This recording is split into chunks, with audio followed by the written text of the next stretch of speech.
Welcome to Freedom Fridays. This is another edition of the Black Wealth Rebel Show. Today we are here. We're going to be talking about the fight for DEI. So we're seeing some companies out here that are pushing back against the Ofe white cracker establishment. And they said we are going to keep pushing for DEI, which stands for diversity, equity, and inclusion in our workplace. What's up, Corey? How you doing? Man, I'm living, man. Holidays, XYZ. You know what I mean? That's my kids, my oldest son turned 18 yesterday. Ooh, congratulations. How's it feel? D'Angelo, he sang the song better than I could. Correct. That's a remake, but Correct. Wait a minute, that's a remake? Yeah, that's. I didn't know that. Oh, you're learning me something new today. Wow. Oh yeah, that's definitely a remake. Oh, I will have. So who made it first? I'm not sure, but my uncle my uncle was an old school DJ. My uncle was 60, so he used to put me on all of the. Every time something come out, he always play the sample it came from. So okay. All right. I gotta check that out. But welcome everybody that's coming into the church. The church is open. The pews are not full yet, but everybody's coming in. Listen, like I said, we're going to talk about a couple things today. The one thing I want to talk about, Costco is fighting against all the anti-DEI initiatives. But other than that, I wanted to have fun, keep it light. Y'all know my father passed last week, so I just want to have fun, y'all. I just want to have fun. What about you? Oh, my phone. No, listen, sing, man. Sing. Fun. Just want to have fun. Which is Cyndi Lauper. Yeah. Girls just want to have fun. Oh, my fault, man. All right, so that was my shot, man. That's cool. So Jimmy's not here tonight. He's doing a good husbandly thing. He's out with his wife celebrating her birthday. As he should be. As he should be. Shout out to both of them. But in honor of Jimmy, so Corey kind of knows this. Yeah, if y'all don't know this by now, all of these shows are kind of extensions of our fights behind the scene. So me and Jimmy have had a long-going debate, I won't call it an argument, about who the king of R&B is. Jimmy says Bobby Brown. I say absolutely not. I say Keith Sweat. But in honor of Jimmy not being here, I wanted to show this clip because our brother's not here. I wanted to make sure he was here in spirit.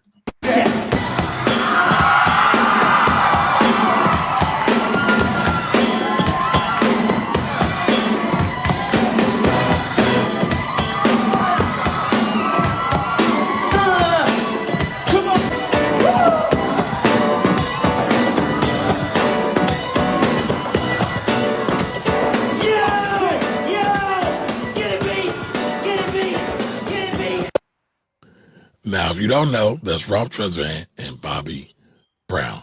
And right there, Bobby looked like he might have got him in the dancing. Usually everybody say Bobby's the best dancer, but I don't know.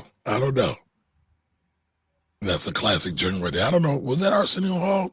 It looked like the Arsenio Hall show. Yeah. Like they on stage and they doing their thing. So. Yep. And I mean, the beautiful thing about this was clearly after Bobby left the group. Right. So I don't know about y'all. I'm a big No Audition fan. I was mad at Bobby for leaving the group. I know he got fired, but he left the group. But I still think No Audition is probably one of the greatest Black wealth stories there ever is. Yeah, they all made it out of Boston, man. They was all young boys and they all made it out. So, you know what I mean?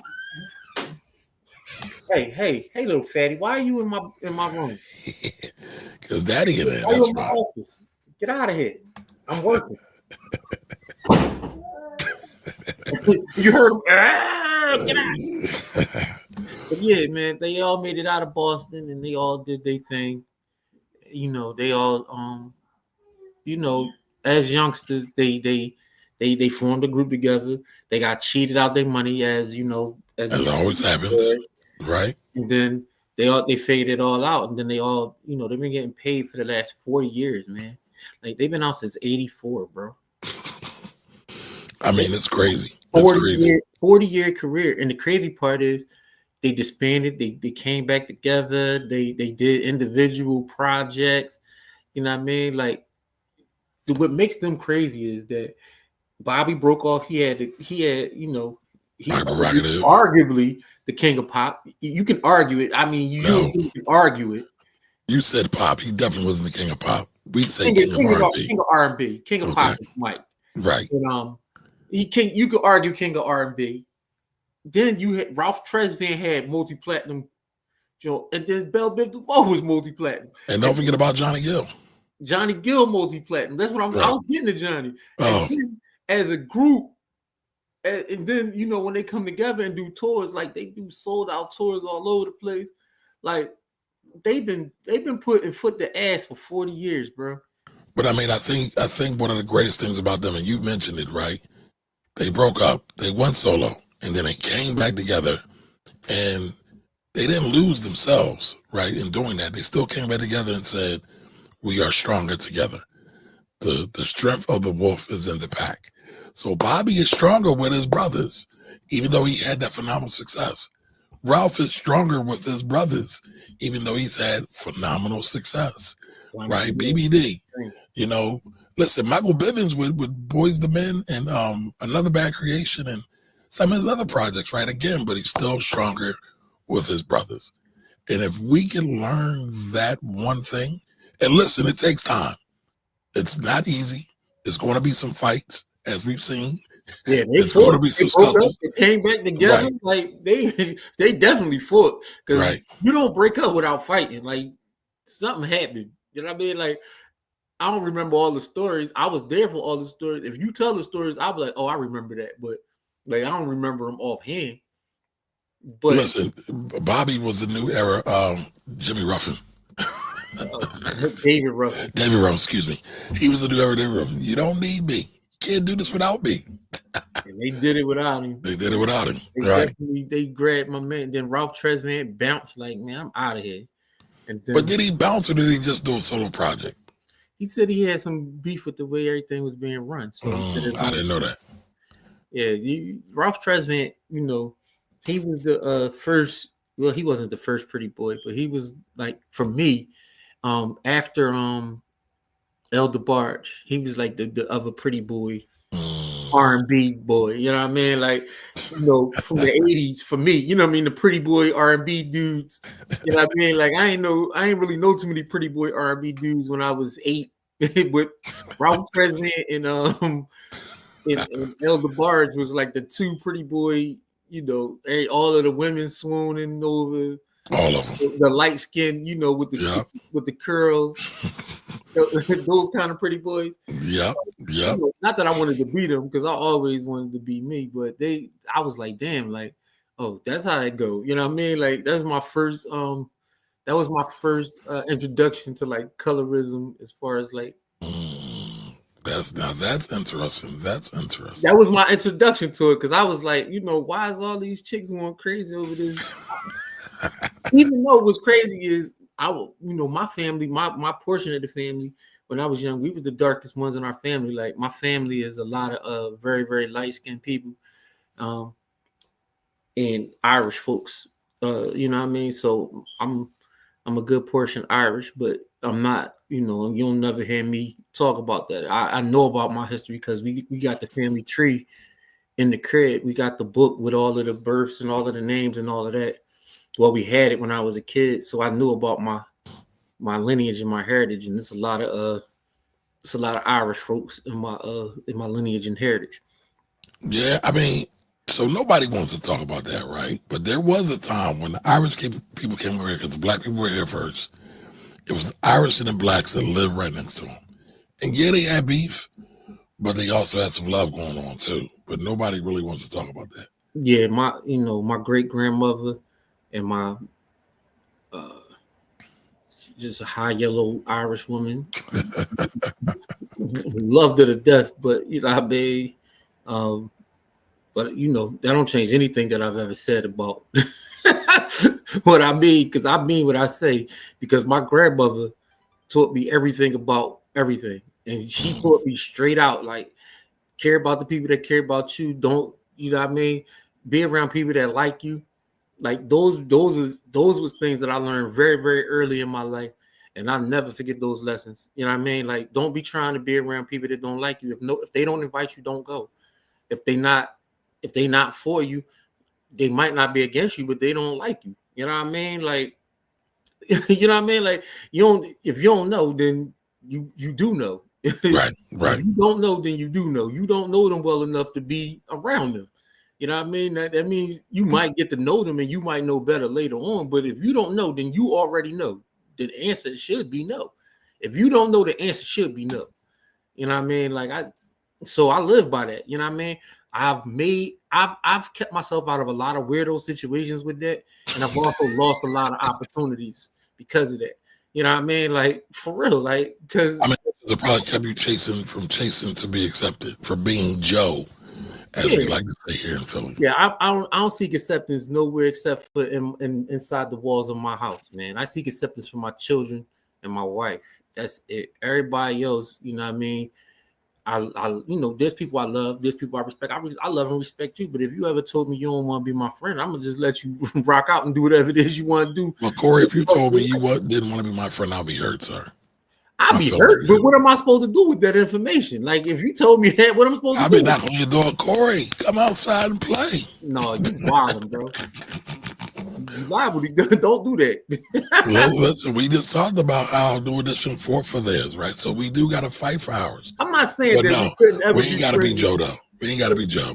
Yeah. Like, I'm not saying, but that feels to me too much like chasing people around. Like, I'm not doing it. Thanks. You know what I mean? Like, if people will tell you by their actions what they want in their life.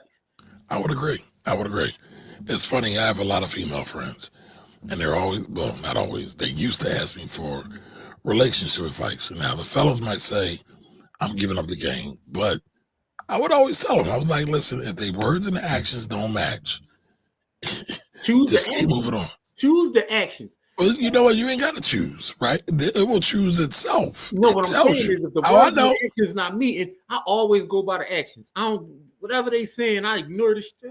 What are you doing? Right. You know what I mean? Like, I don't care nothing about what you talk about. Let me see what you doing. You know what I mean? That's why it don't matter what people do, as long as how they treat people. You know what I mean? Like, I'm not impressed by money and all that stuff, man. That's like, how do you treat people? That's right. When I see you talking to somebody who can't help you, how do you talk to them?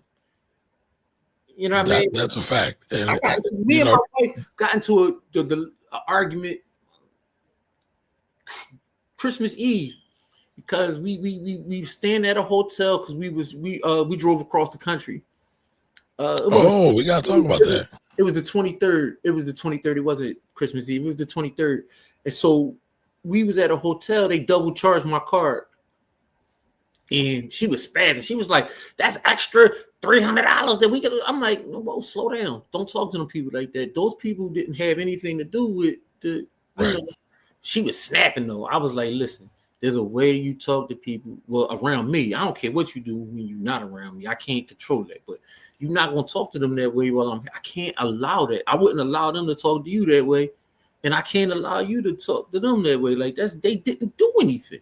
They just, it's their job to fix it. And you talking to them all crazy. Are they more likely to fix it with you talking all wild and reckless? Or are you going to fix it if we just tell them what's the problem and then say, give us our money back? You get more flies with honey than you do with vinegar. That's not necessarily always true, but you don't have, there's a way you talk to people. I have a baseline respect for every human, especially people that I don't know and I've never met. Like somebody who's never done anything to me, my baseline is always respect. Now you can prove to me that I shouldn't respect you. Correct. How you handle me. But when I first meet you, the first thing I'm gonna do is try to respect you and show you, my humanity, not yours, mine. Right, but I still believe that's true because, right, if you're an asshole to everybody, you're going to repel 100% of the people. Now, if you're showing love and giving the honey, as the adage says, you're going to attract more people who are like you. That's all. You're going to attract like energy. Yeah. Like, she wasn't. Oh, by the way, yeah. How about that? that you always talk about energy, so you should get that. Which is why I was telling her to control her energy on the phone. Like, relax, like Right. control that energy, because that's bad energy. Like, and the crazy part is the first two salespeople hung up on us because she was wilding. I was like, we never gonna get this resolved if you don't calm the hell down. You see what I'm saying? It wasn't because she was wrong. It was because it's the energy that you give, even when you write. Like, you gotta control yourself. Right. Right. You know what I mean? Like, you gotta get control of that, because And it's funny, right? Because all we see around us, at least in our communities, that's modeled a lot. Snap out, spaz, go crazy. And a lot of times, most of those situations aren't called for all that. yeah, like that right there wasn't one of those situations where you snap out. Like, for me, they gonna give us our money back, because all they gotta do is look on the ledger and see that we got double charged for the room. Right. And if not, just change the claim. That's all. Press the claim. Yeah, like, get your money back. Yeah. yeah, I get it. Yeah. Yeah, But- man. I just told her, like, look, they gonna give us our money back, but we can't even get through to a salesperson because you keep snapping on the people before we even get up. Before you give us our money back, blah. She was going. I was like, yo, give me the phone. No, I want my money back now. I'm like, breathe. You know what I mean? Just breathe. It's that deep, but it's not that deep. Like, Right. maybe I overcharged. Yes, they did a double charge on John, because I always check anytime I use my credit card. First thing I do is always check to make sure I didn't get double charged. And I just so happened to check and seeing that I got double charged. Well, Corey, I want to ask you a question, right? So I've been going through a lot of pics with my pop, and we drove cross country in 2017. Okay. And you just mentioned you drove cross country with your wife, and I'm guessing that y'all probably done that a couple times. I've done that about 30 times. Now, when I drove cross country with my dad, I said, every person that's thinking about getting married seriously or getting into a serious relationship should drive cross country with somebody to see if you could stand them in close quarters for that period of time. Would you agree with that? Yeah, I would agree with it, because at first it was hard. The first few trips, I thought we was gonna get divorced. Then we started doing it with our kids. That made it better.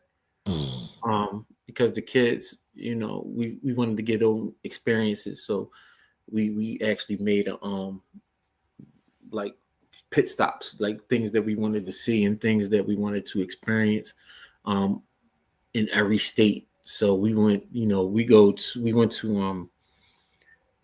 in Delaware, we did something, then we was at Maryland, we went to the pier, then we got to Virginia, we went to the Chesapeake Bay, then North Carolina, we did we went to the aviation, John. The one in Annapolis or whatever? No, North, it's the Wright brothers, John. Oh, okay. That sounds dope. But I mean, I'm not trying to make this a relationship show, right? No. If we're serious about Black wealth, we really have to talk about how to model and build real strong relationships. And I do feel like going on a road trip is a real good way to move some people on out the way. Yeah, no, for sure. That ain't qualified.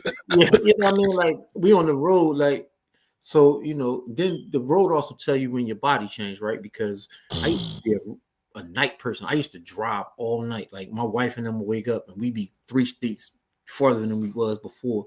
Yeah, I don't drive at night at all. I only drive during the day because all of the lights at night give me a headache. Yep. But when I was younger, before my vision went terrible, before I wore glasses, I would drive all night. Literally, like, my wife would go to bed at 8, 9:30 and 8, 9 at night.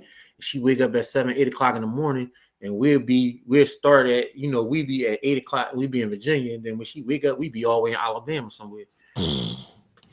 Now, see, most people can't do that with me, because if I'm driving like that, I got to be rocking. I got on something that's boom, boom, boom, boom. Oh, wow. But, she can sleep through that? She got earbuds in or something? When she sleeps, she dead. Like, like, you know what I mean? Because when we would do that, she would drive during the day. Because I was like, all right, if I'm gonna drive all night, I need to sleep. So I'll be asleep all day. I pull the seat back as far as I can. Well, before we had the kids, I just lay the seat all the way back and just I just knock out. But then when we had the kids, I'll just put it back as far as I can without, making them uncomfortable. And then I just be out. And then at night, soon as day turns to night, and because we, for real, in the summertime, that happens around 8, 9 o'clock. Right. And then I'll be like, go ahead, get some sleep. You know what I mean? Because I'm rocking. So we used to get places fast. Like if it was a 16-hour trip, it might take us 17 hours because we only stopping to get gas. Because gas and bathrooms. That's it. No other stops. But then now, we old. It took us 2 days to do a 24-hour trip. It took us 2.5 days. It took us 60 hours to do a 24-hour trip. That ain't bad though, honestly. Yeah, but 24, let's see, 8, 10, like so 10, 30 of those hours was sleeping. Like literally, you know what I mean? We would sleep 30 of those hours because we stopped at a hotel. And but the beautiful thing about it, because you got the kids now, they're always going to remember that. Those are memories they'll never forget. Yeah. My kids been everywhere, yo. Like when we road trip. See, that's why like my kids got a different perspective and different, like they understand people a lot better than most kids because they've seen people all over the country. You see what I'm saying? Like they don't just have experiences with people in my immediate family, and they don't, like and people in their schools. They got experiences with people all over the country. So they have different, they see how different people live. They spend some time with my grandpa down in Birmingham. They spent some time with their uncles and cousins in Dallas. They got uncles and cousins in Houston. We got some family that lived in Virginia, so we stopped there. We got some folks that live up in Boston. We took them up to Boston, and so when we went up to Boston, we stopped at the WWF Museum in Vermont. We stopped in New York. We stopped in Connecticut. You know what I mean? Like we stopped. You know what I mean? Like when we with the kids, we road tripping for real. You know what I mean? So we, it doesn't make a lot of sense to not include them in what we do because those experiences live on. They can tell people they've been all over the country as young people, and they've seen a lot. Because when I was a young and I saw a lot as a kid. My mom, I played sports. My mom used to just pack me up. That's dope. Like she sent me to my pop. She take me to the airport. That's back in the day where you just take the kids to the airport and then the airport staff watch you until you get on the plane. If you don't got no ticket, like I think they still that, but I wouldn't want to do that these days. Yeah, I got on my first flight when I was 6 years old, bro. To go. Wow. So my mom took me to the airport. She called the front desk of the airport, checked me in, and then the lady sat with me until the plane came. Gave the other lady my ticket, and then I got on the plane. Then when I got off, my pop was waiting for me on the other side. I was 6 years old on my first flight. Man, I ain't. My first flight wasn't until I was 16, but you had more experience than me, Corey. But I want to check out this real quick because some of my peoples who are in Zoom hell, I think, would appreciate this immensely. Started this quarter off at 2.75. Holy shit. Daniel. Daniel. Daniel. Oh my God. Call Daniel. My man. Call Daniel on his. Oh yeah. How do we turn this feed off? We can't. Oh my God. Daniel is the host. Listen, if you're tired of doing Zoom meetings, I get my man's plight. I get it. He was still listening. Yeah. He's like, I'm not sitting next to this screen to this dumbass. I'm rocking with you, Daniel. I understand, bro. Right. I get it. I get it 100%. Daniel is a G. My man did all that. Me, I just turned my camera off, bro. Like, look. But it's funny. So some jobs want you to be on camera, and so that's the problem with that. That's the crazy part. Yeah, I'm gonna get fired because I'm not gonna be sitting there like especially if I'm home. Like if I'm on the road or if I'm at work, I'll put the camera on. I don't care. But if I'm at home, that camera going off, bro. And I'm gonna do whatever I'm doing. Like I'm gonna have it on in the background while I'm doing whatever it is else I'm doing. Like I'm not putting my camera on at home. So Gotcha. I'm gonna get fired. So just so you know, if you ever looking to employ me for a home job, I'm going to be listening. I'm going to be paying attention. I'm going to be part of whatever discussion y'all having on. But I'm also going to be multitasking. I'm going to be doing something else because I'm home. Yeah, like, all right. Well, before we get into tonight's topic, the fight for DEI, I want to say what's up to the people. Brittany's in the building. You, the Jigger. What it is though? Fad here. What up?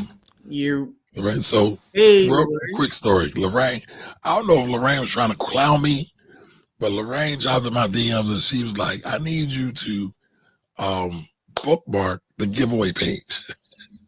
And I was like, I didn't know what she was talking about at first. She sent me a screenshot and everything. She's like, I need you to get it this right. I was cracking up. Do it right and don't do it. What up, GC? Yeah, what's going on, young?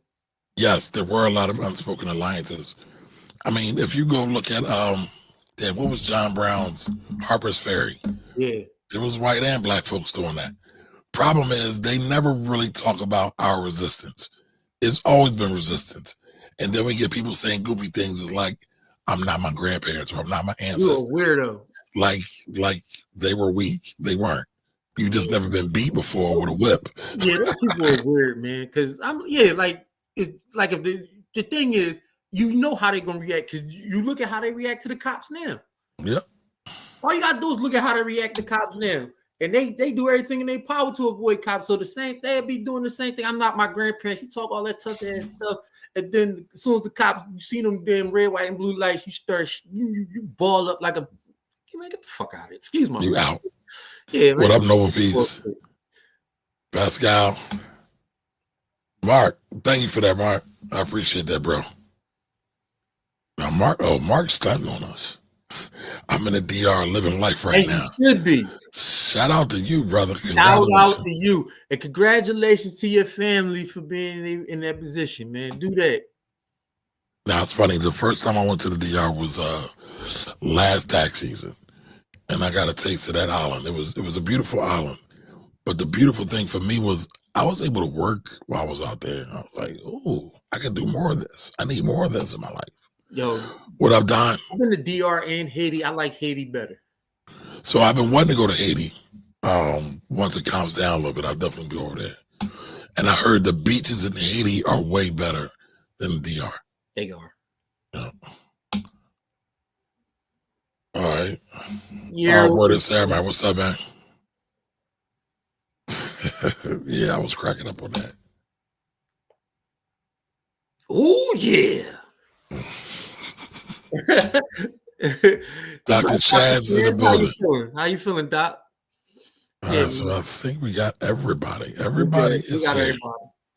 All right, so listen, before we get to it, do us a favor, like, comment, and share. We're looking to grow our YouTube channel along with our Patreon. So make sure y'all give us a subscribe on our YouTube channel. All right. But I found this article. Let me look at this real quick. All right. So Costco is pushing back hard against the anti-DEI movement. Now, if y'all remember a couple weeks ago, we actually talked about this because Walmart, John Deere, Ford, and a few other major corporations and a lot of tech, most all the tech, have turned their back on DEI. And if you don't know what DEI is, DEI stands for diversity, equity, and inclusion. It's the new remix of affirmative action. All right. But if you know this is affirmative action, DEI has helped a lot of black folks. But to be clear, the biggest benefactors of affirmative action and DEI are white women. So I'm not lost on that. I know Corey's not lost on that. However, these programs have given opportunity to qualified, educated, above average people to do their things and get jobs and provide for their families. So I feel, in my opinion, these are the kind of things we should watch out for, pay attention to, and also support. Because they could have been cowardice like Walmart, where they got yellowback fever and said, all right, we're going to let this other mayonnaise mediocre white boy just dictate to them what they're going to do with their DEI initiatives.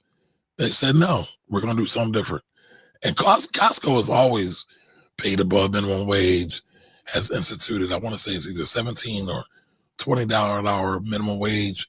So they've always been fighting for the average person. So I rock with them. I think I'm going to go get me a subscription or membership rather. I need to push back a little bit. Okay. No company fight for the average person, man. They fight for their shareholders, bro.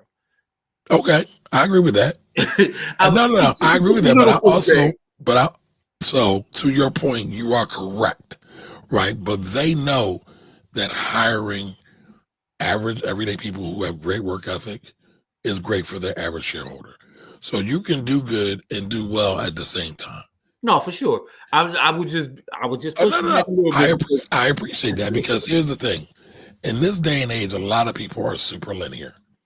And so people can't think beyond what they hear, what they see, right? So it's important for Corey, because I do it sometimes too. It's like somebody might be thinking about that.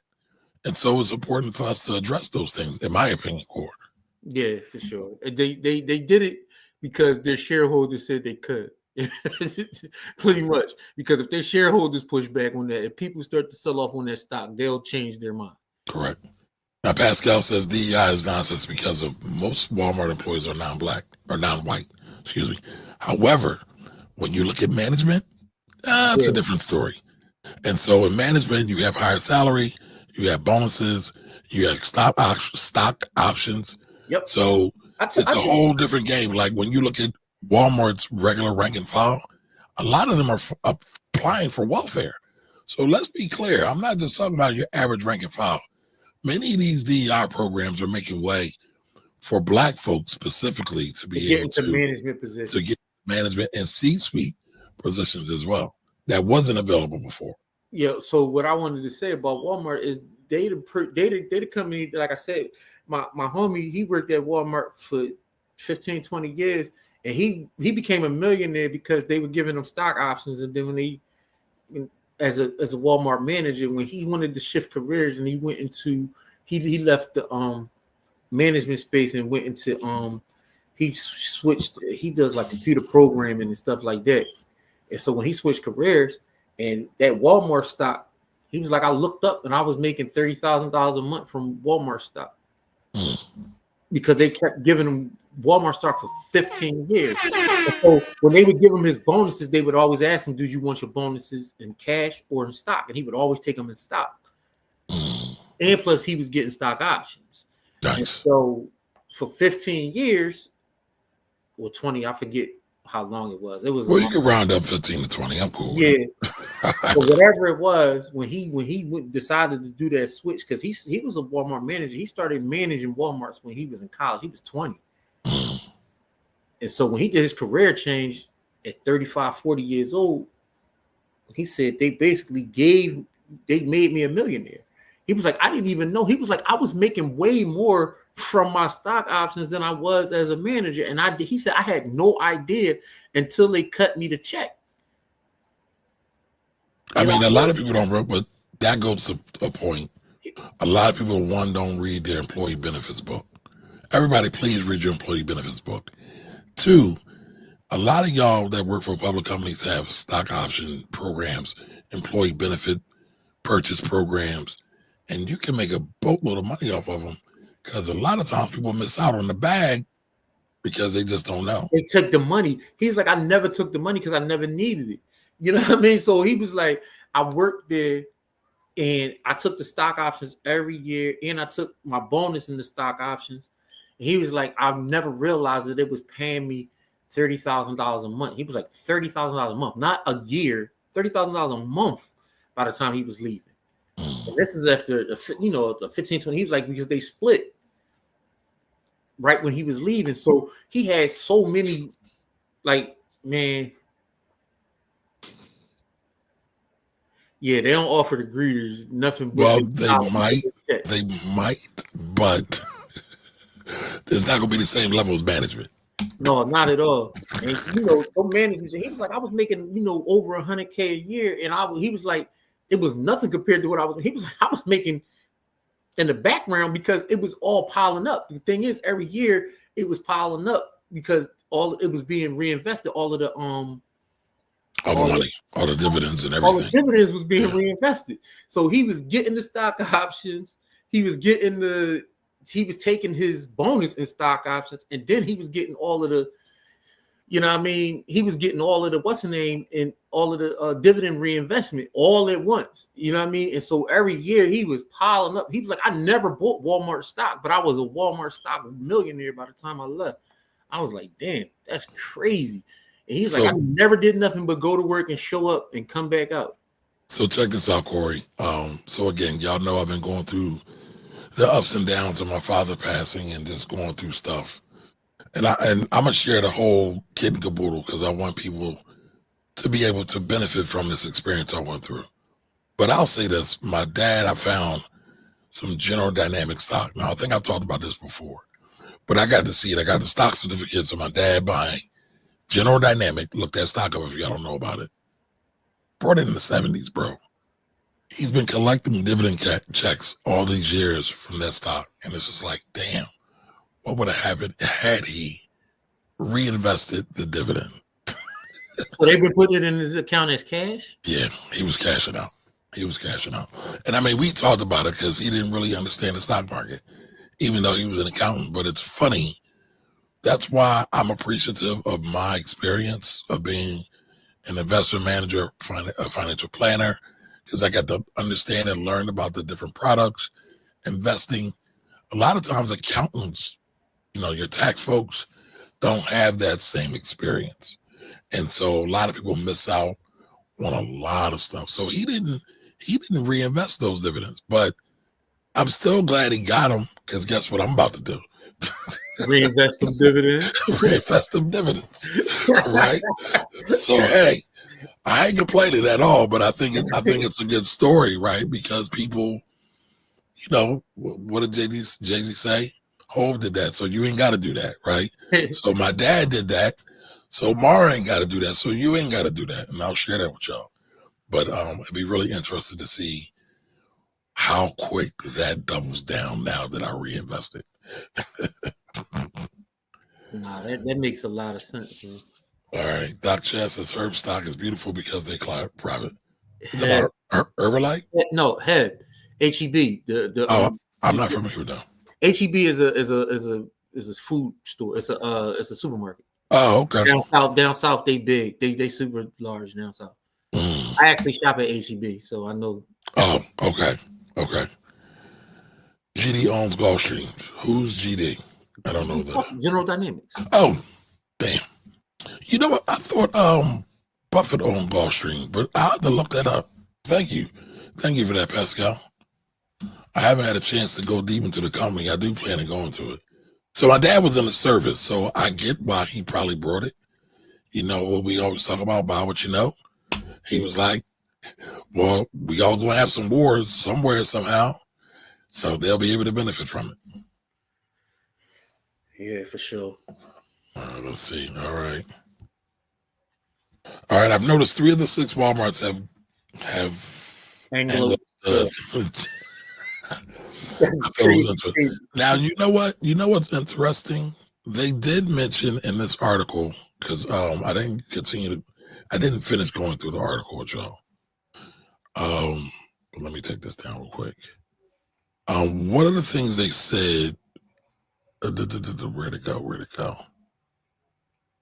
Okay, here it is. The group criticized Costco for possible illegal discrimination against employees who are white, Asian, male, or straight. So that kind of speaks to what Anthony was talking about. I'm sorry, what Jigga was talking about. Now, there was a couple other things that I highlighted on here that I thought was really interesting, right? Where it says, Costco has a chief diversity officer and a supplier program that focuses on expanding with small and diverse businesses. It also donates to organizations like the Thurgood Marshall College Fund. That's important, y'all. That serves minorities and underrepresented groups. Costco said its DEI efforts help the company attract and retain a wide reach of employees and improve merchandise and serve in stores. Costco also said its members want to interact with diverse employee base. So that goes to what Corey was saying, because Corey checked me. He checked me, y'all, but he was right. This is what their base wants, right? And they don't want to mess with their money. So they're going to fight because they know the diversity helps to bring in money. And the funny thing is, there's been plenty of studies that's shown diversity actually helps the bottom line.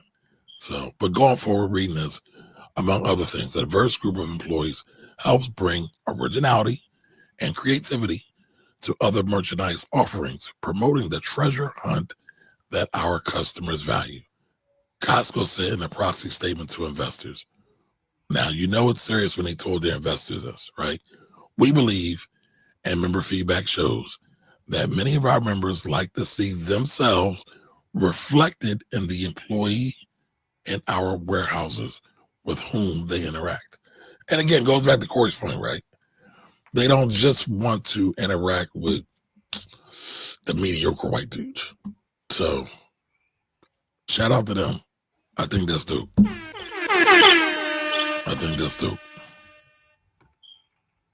But it's funny how, all these groups are like rallying for straight people as if LGBTQI really is getting a lion's share of these DEI funds. I don't think that's the case. I don't think that's the case at all. Not at all. When you look at it, it's still straight white guys who are literally having all the fun. Yeah, they're getting all of the, they're getting all of the perks. But as soon as you say something about it or do, try to do anything outside of what, what they want to see, then it becomes problematic and, Yep, that's a problem. The Colton Arby is in the building, the Honey Hustler. What up? What it is, though. What up, Rich? How you doing, brother? So I don't know. What do y'all feel about DEI programs? Do you think it matters? Does it not matter? I would love to hear what y'all perspective is on all this. Yeah, DEI matters. It doesn't matter as much as people would like to make it out to be, though, because like you said, especially in corporate America, most of the DEI stuff comes from, it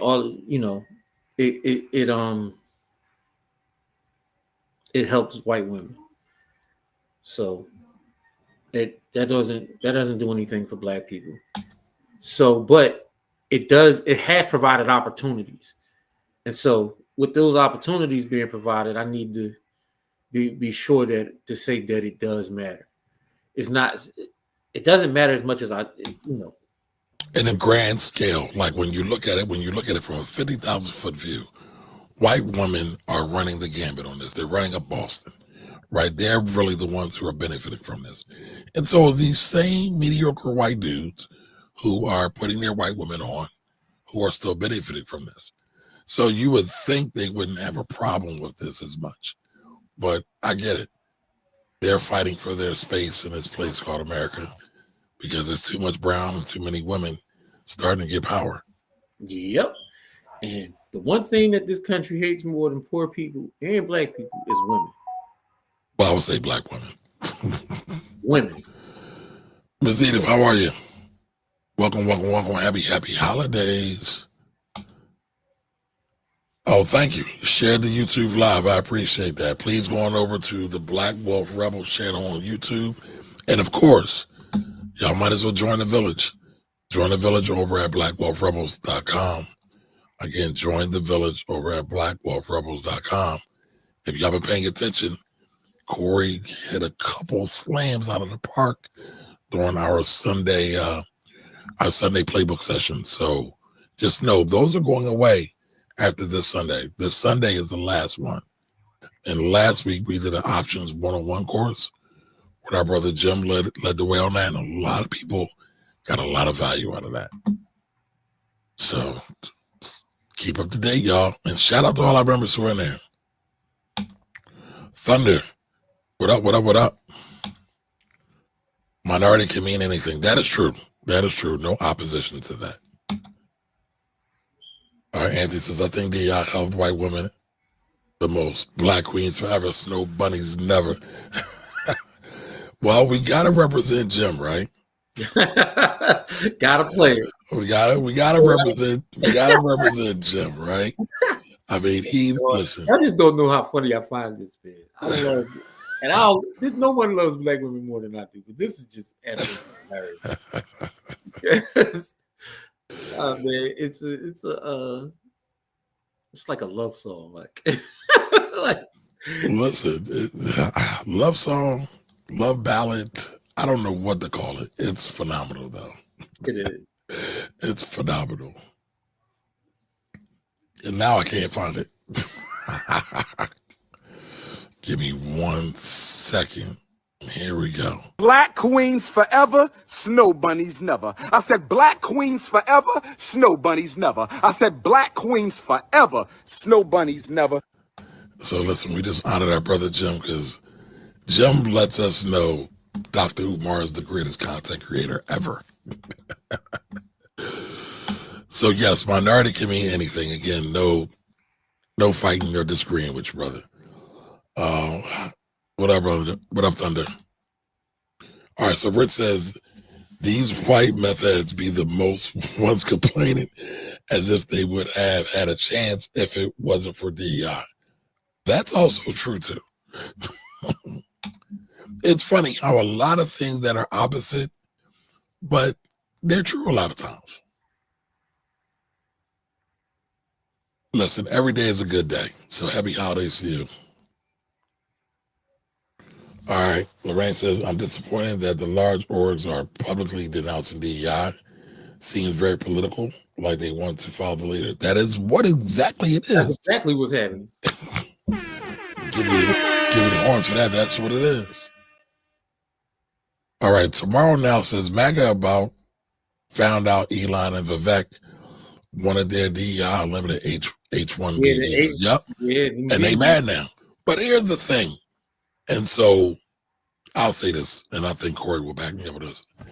I do way more political content than Corey and Jim does, right? Because they really don't care. But I still talk about it because it still relates to Black wealth.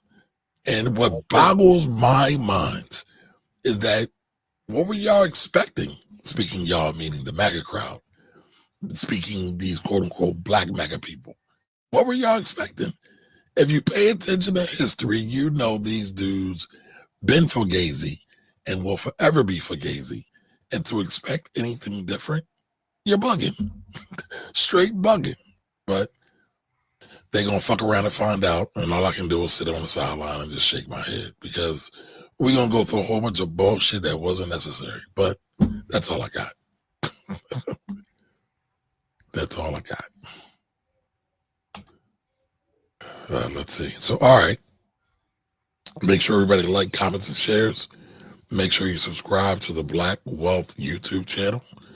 Go on over and subscribe to The Village over on blackwealthrebels.com. Listen, it's free. Now, it's not going to be free forever, but you might as well go on in, go ahead and get your free status now because it's not always going to be like that. All right, so Nicole just said, I just told my husband today that white people are shocked when I tell them what I do for a living. They just sit there with their mouth open when they realize I'm an educated Black. Yeah, you're one of the educated Blacks.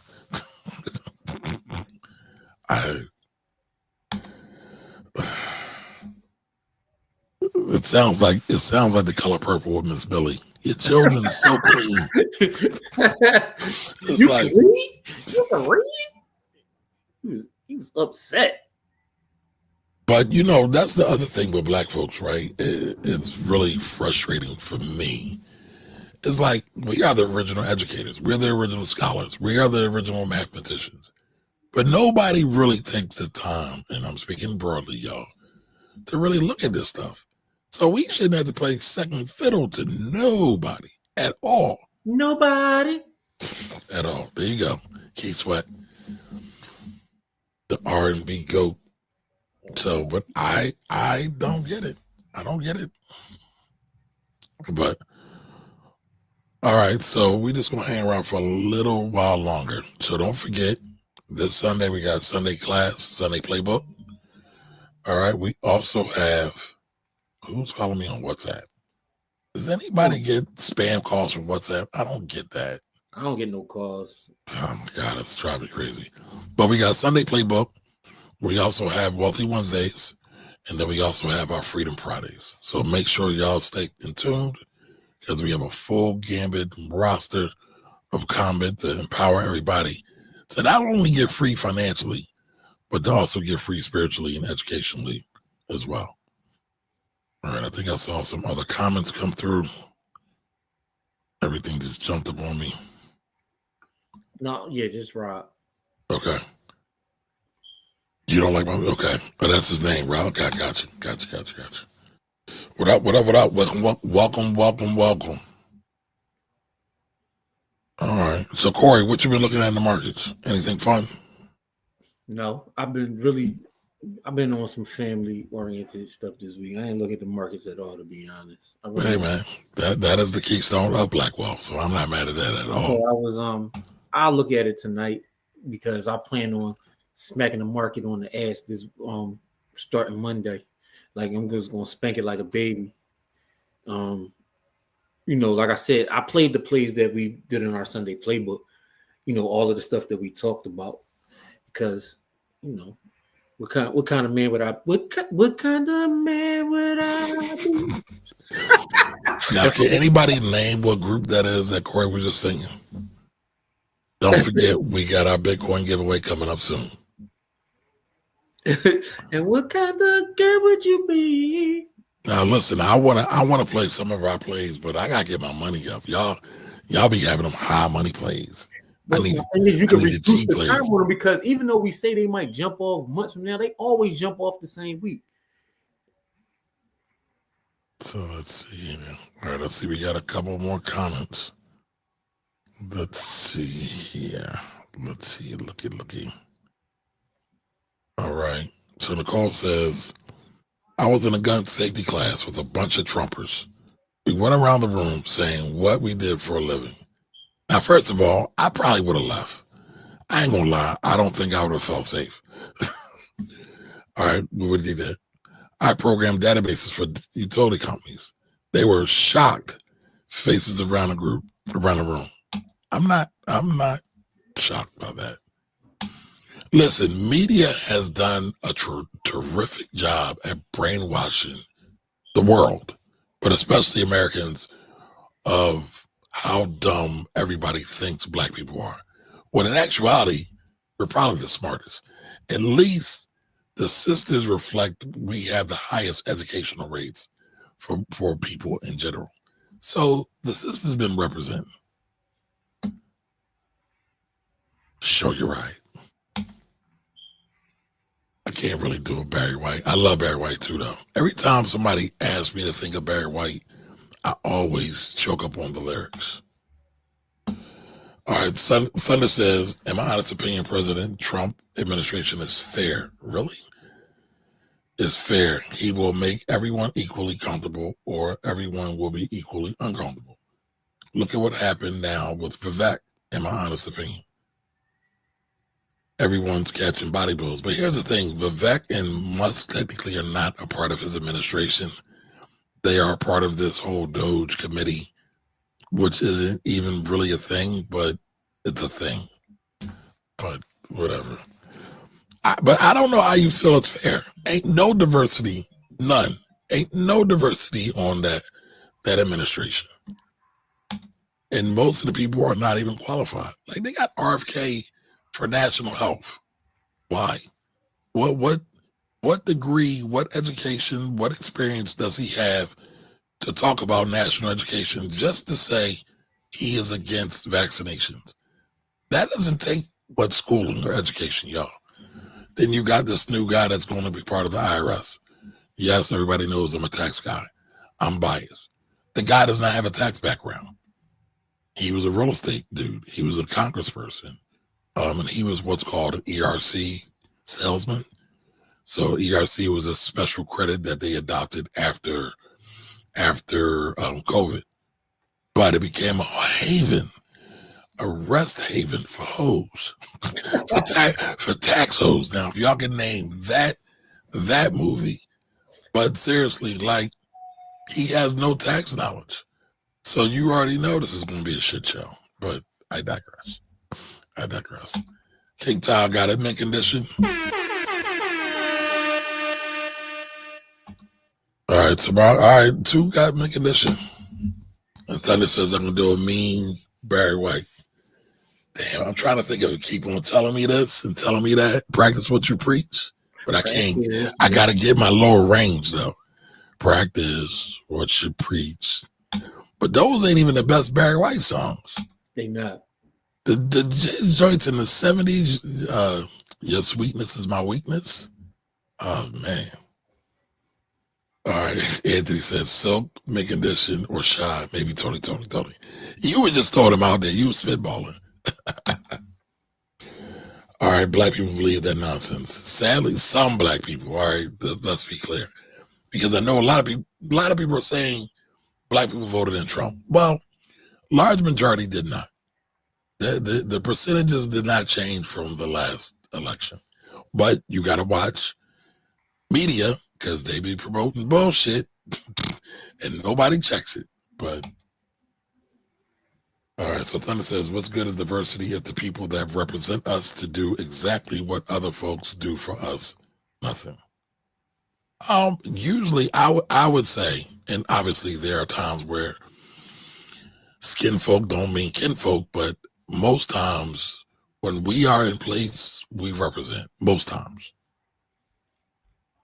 Clarence Thomas, Candace Owens don't count, and I shouldn't even be saying those names. Tom Homan may be the only qualified person in Trump's administration. Wait a minute. All right, now I gotta look that up. Who is that?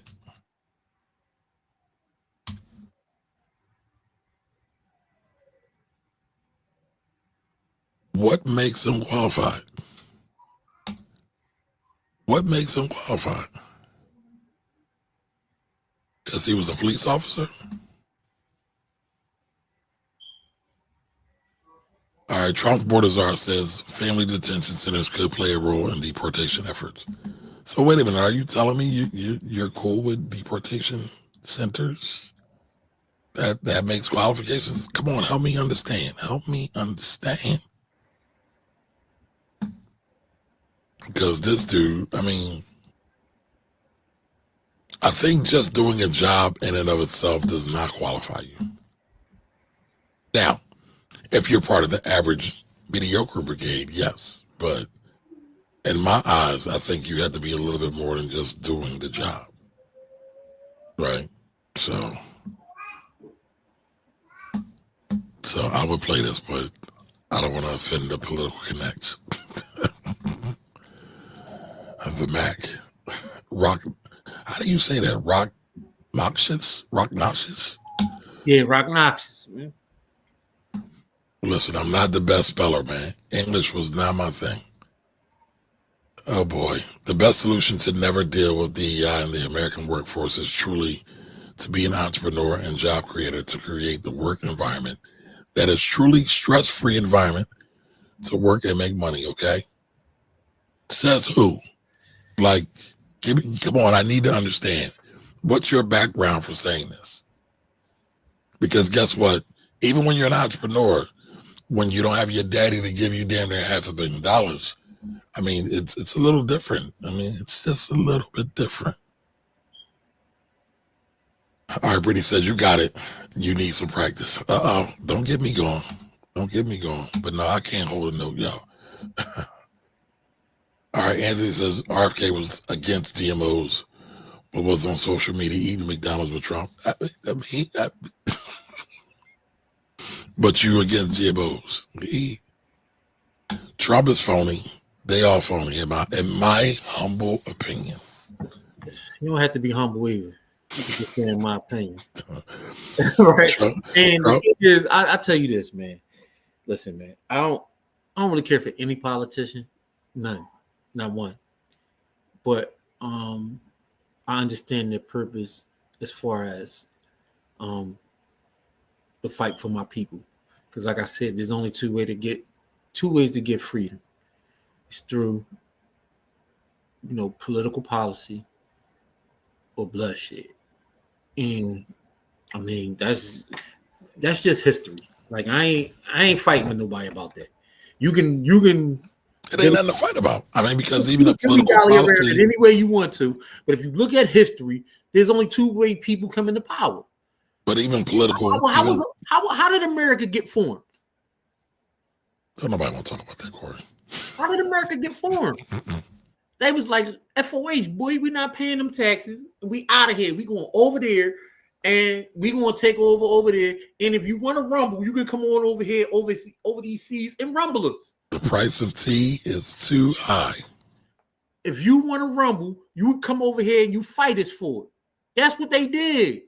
Corey, do me a favor, read that comment. Which one? The last one? The one that's up. Trump cannot have intelligent or well-qualified people in his administration because they be quick to recognize his inadequacies. I mean, we saw that the last time. Like anybody that was qualified to do the job that they were supposed to be in, they left his administration. He had more people leave his administration during his tenure than anybody. Like, because people was like, he's dangerous. Like nobody wanted to be around him. Nobody wanted to be associated with him. And like, he didn't change. He didn't change in 4 years. So I don't understand. And he didn't, not only did he not change, he didn't do anything in those 4 years but catch cases. I don't understand why the people who are in Congress would even want him voted. I would not even want him voted in. He tried to off y'all. He tried to off them. That don't matter. He tried to get them out of here. And they still wanted him voted for. Like, I just don't get it. Like, if somebody try to off me, it's on site every time. There's nothing you're going to be able to do politically or none of that. There's me and you going to be friends. No. Just no. Like, you trying to get me out of here. So Pascal says Bortazar was a former ICE agent. Okay, I'll look him up. And I will admit to y'all, I am biased. Trump's not a smart man. That's well documented. I believe, in my opinion, Corey said, I ain't got to say humble, all his picks are going to be trash.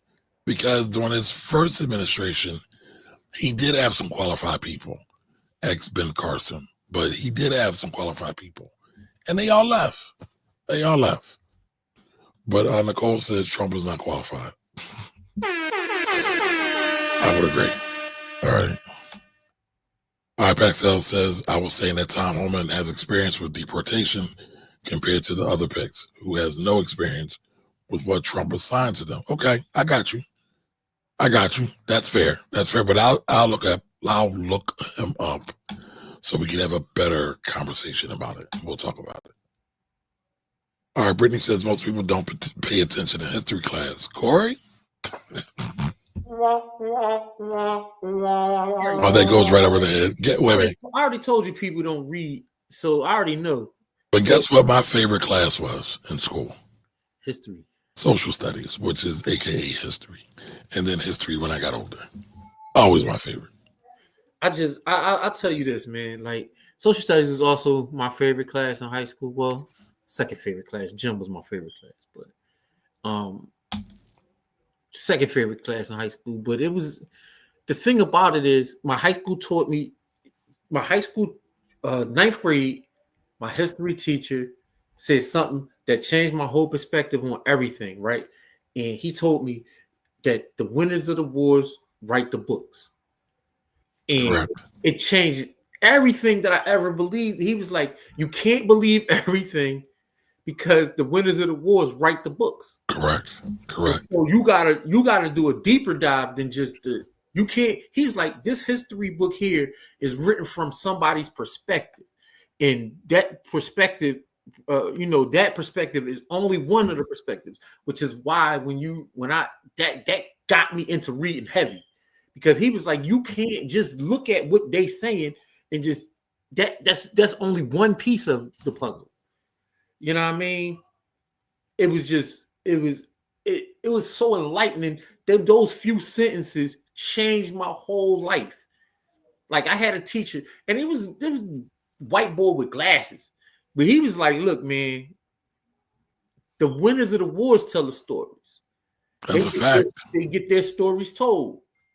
And he was like, "So you got to look at perspective." He was like, "Because history is about perspective, and so you can't just look at one perspective and say that is history." He was like, "There are some things in history that are 100% solid, like the dates that things happened and stuff like that.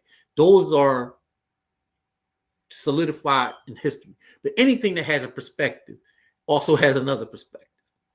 And he's like, "You got to look at it from every perspective."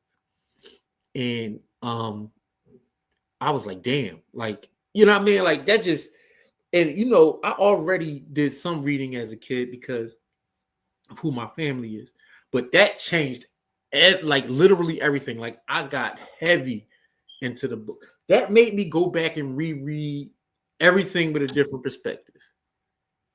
And so that you know, he helped my education more in those few sentences than most teachers.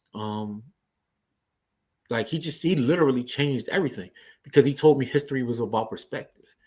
And I was like, damn, like, oh crap. Like, you know what I mean? Because, you know, we take history literally, like from one perspective, whatever perspective that someone gives you, that's the only perspective that you can see.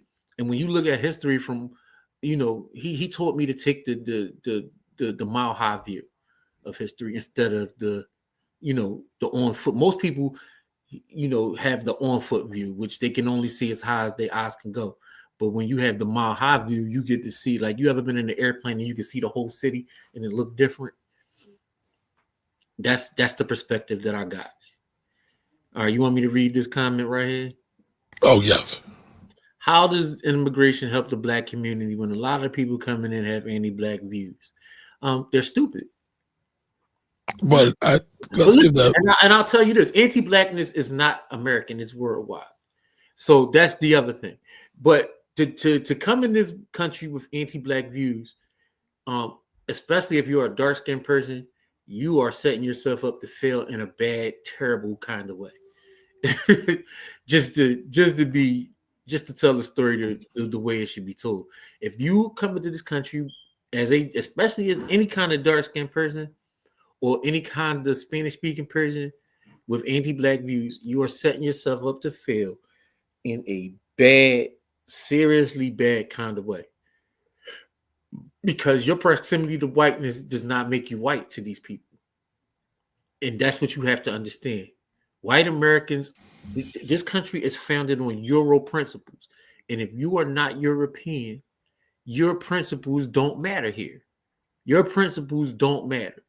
And anti-Blackness is silly because the things that we fight for are the things that gave you the opportunity to be here and be here at the level of freedom that you are here.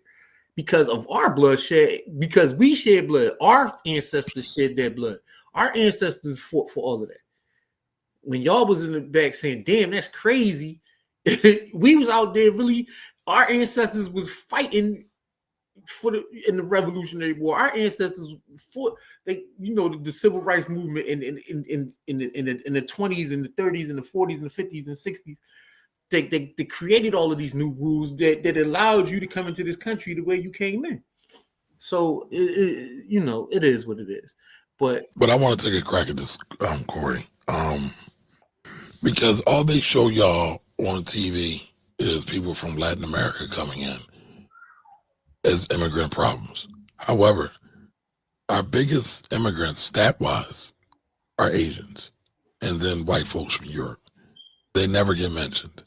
And so I think when you ask that question, and so we have to start being intellectually honest. And I'm not saying you're being dishonest, but we got to start asking ourselves, are we going from facts or are we just looking at what media is feeding us? Because what media is feeding us is a bunch of caca, a bunch of bullshit. And so they spin this narrative about all these immigrants are bad, and whoever brought it up earlier about the HB1s, but nobody was thinking about that. That's an immigration issue too. But that benefits Vivek and his crew and Elon and his crew. So now they're about to reverse and be hypocrites, as they already are, and fight for immigration against the quote unquote not common poor white guy. So you have to be really careful. And the other thing I think people don't really understand when it comes to politics, there's a difference in campaigning and there's a difference in governing. The Republicans, hands down, campaign better than the Democrats. However, the Democrats govern way better than the Democrats govern way more than the Republicans do. The Democrats govern way better than the Republicans do. And you can just look up with who's coming up with bills, who's trying to make things better, or who's just trying to sow seeds of chaos and anarchy. I mean, a lot of it's really clear. I don't understand why more people don't get it, but I guess I don't have a megaphone and it doesn't matter.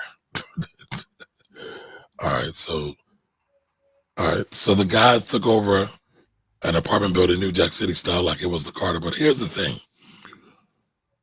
How did all these immigrants get to New York? Because nobody talks about that. Nobody talks about how the Republicans intentionally shift people from the borders to New York and Chicago and other places.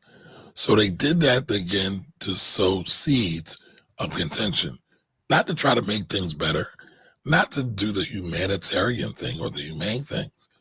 They just want to make it a Democratic and Republican thing. And that's bullshit too, but we ain't got that much time today, and I don't want to bore y'all.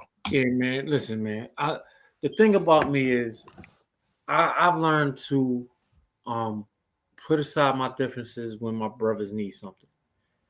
You see what I'm saying? Like if I consider you to be a brother, then your political affiliation is not going to matter to me.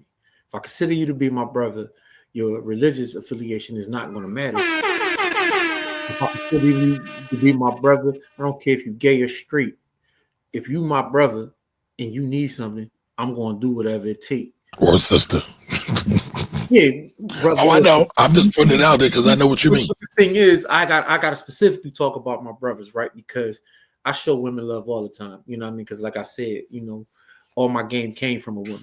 So I'm not going, I'm never going to put women in a position where I don't talk about them. But I got to specifically talk about my brothers because, if I consider you my brother, there's nothing that I won't put aside except for, my family, my personal family, to make sure that you get whatever you need. You know what I mean? Like the only thing that I won't compromise is my personal family. Like, because the thing is, we got so many problems and so many people, like Jimmy like to say, we got 1,000 problems. Correct. You know what I mean? And people always want to talk about one. And honestly, I'm going to tell you, the immigration problem really isn't a black problem. But we like to take on. The thing is, they put immigrants, what they do is they like to put in high population black areas, they like to put immigrants there. Yep. Because. But it's not a black issue, right? They're not stealing our jobs the way they try to make it a political fun ball. Like it's all bullshit. But, that's fugazi. Oh, I'm sorry, Pascal. Pascal's bars. Newspapers are the first drafts of history. His story. I agree with that. Indeed. That's why journalism matters so much so that we really don't have journalism these days. We got a bunch of people who got microphones like me and Corey up from here blogging, but they don't blog with any real ethical intentions, any righteous intentions, in my opinion. They just want to talk shit just to get clicks and likes. I feel we are different because we want to help improve. So like, y'all might not know this, but you'll know it now. I'm on the board of the very first black journalist organization in the United States of America. And that is the Philadelphia Association of Black Journalists. I'm on there because journalism matters to me. It's one of the most important things to the black community, and a lot of people don't understand it. But if you think about Ida B. Wells, what did Ida B. Wells do? Well, when there was lynching, she let everybody know, yo, don't go that way, because the Klan is lynching our folks. That's important. That's a value. Sadly, it's not valued as much as it should be, but that is a value. All right. So Brittany says social studies was my favorite as well. Shout out to you, Brittany. All right, Nicole says my husband was a history major, and he tells his coworkers all the time that you can't believe everything you need to research. Am I reading this right? You can't believe everything you need to do research. Oh, correct. Well, yeah. Well, me and Corey believe that wholeheartedly. Yeah. I don't believe nothing nobody's saying. I'm going to look it up myself. And that doesn't mean that I distrust you, but I need to know for myself if it's real or not. Yes. Because here's the thing, people get stuff wrong all the time. Including us. Yeah, but he also told them you voted for him, and now you will fuck around and find out. Correct. That is right. That is right. You bought the FIFO. Yeah. All right, facts. Thanksgiving example. That is a fact. Thanksgiving is a fact of that. And I'm not trying to be funny. Christmas is a fact of that as well. By the way, happy Kwanzaa, y'all. Today is the second day of Kwanzaa. So I hope we all are practicing the principles of Kwanzaa. And not getting caught up with the materialistic things that so many things in America likes to do. Pascal says every non-black nation has their own style of anti-black racism. I hear you on that, but what I would also say, every non-black nation is not run by black folks. Again, every black nation is not run by black folks, but I'll leave that there. Read Dan, what's the book Jimmy told everybody to read? The Confessions of an Economic Hitman. Go read that book. That book is crazy. It is very telling. It's very telling. So again, you can have black faces in the place, but they are not running it. They're not in charge. Correct. All right. World history, U.S. history, economics, PE, and lunch was my favorite subject. All right, my man. Them butter cookies and personal pan pizzas was slapping. Yo, I might be the only person who didn't like school lunch pizza, man. No, you weren't. I hated school lunch pizza. Now listen, if you went to school in a good district, you might have got good pizza. I went to school in Philadelphia. Our pizza and our lunch was trash. I didn't like the thing. Now Corey was at Central. He was at the best school in the city. Yeah, his shit might have been better. The thing is, I never ate the pizza there because we had a pizzeria across the street. I used to go across the street to Mario's and right on the corner. Yeah, right on the corner. Right on the corner. So I literally walk out the front door and down the hill, and I got my own pizza. So it wasn't, and it was a Chinese store right there. So I didn't eat lunch in the lunchroom for real. The crazy part, I was in the lunchroom all day, but I never ate lunch in the lunchroom. Like I would go outside, get my lunch, and I would, if you went to Girls High, it was McDonald's right there on the corner. It was a White Castle right there. Dunkin' Donuts is right there. Then when you walk down the block, Mario's was on the corner, and like two little subdivisions, little houses up, there was a Chinese store right there, right across from the park. So yeah, I spent listen, man, I went to the best high school in the country, and I can't tell you the names of 95% of my teachers because I was never in class. I can't tell you their names. So Corey been rebelling since rebelling was a thing, y'all. Listen, man, if the thing is, again, if you teaching out of the book, then if I have the book, then what do I need you for? I don't need you for anything. If you're teaching straight out of the book, I don't need you for anything. So I went to the classes where they weren't teaching straight out of the book, where we had a lot of projects and stuff like that. Now, Corey, hit this comment for me, sir. White society doesn't have a big issue with non-black groups because they can assimilate in the white society. Black people cannot fully assimilate in the white society, hence the hate. He's not wrong. True. But it's a nuanced thing. Yeah, because I got some people in my family that you can't tell is black. I'm just going to keep it a sour. So black people can assimilate into white society. But I mean, I get what he's saying because for the norm. Yeah, generally. Yeah, generally they can't. But we have a lot of cases where we had some white presenting black people that That's a fact. That were in positions like white people. You know what I mean? So, you know, they didn't present as black. Their melanin didn't show through quite as much as other people. Now they can't stand in the sun too long or they're gonna get caught. But, you know, because that melanin shine through no matter how.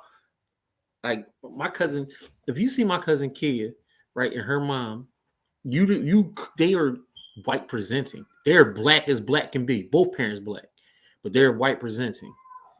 But if you put them in the sun, they turn a beautiful golden brown. But if just looking at them, you see what I'm saying? Like you wouldn't be able to tell right away if they were black or white. Oh, you know what? First cousins. These are they're my second cousins. So real quick, and I got you, Pascal. But let me read this. Pascal says immigration doesn't help Black Americans. It doesn't hurt us either. It don't do nothing. Thank you, Corey. It don't hurt us either. It's a non-issue for black people. So I got a question. Did anybody watch the new Tyler Perry movie? I haven't because it had Tyler Perry's name on it. Oh, come on. We got to show the brother some love. What are you talking about? I watched the first Medea, and after that, I've never seen another Tyler Perry movie. Oh, man. Wait, I'm trying to find the name, but I just watched this movie. I was turned off in a very visceral kind of way by Medea. Oh, man. When I feel that strongly about something, I was just so turned off by it. Like it was just, I was like, never again.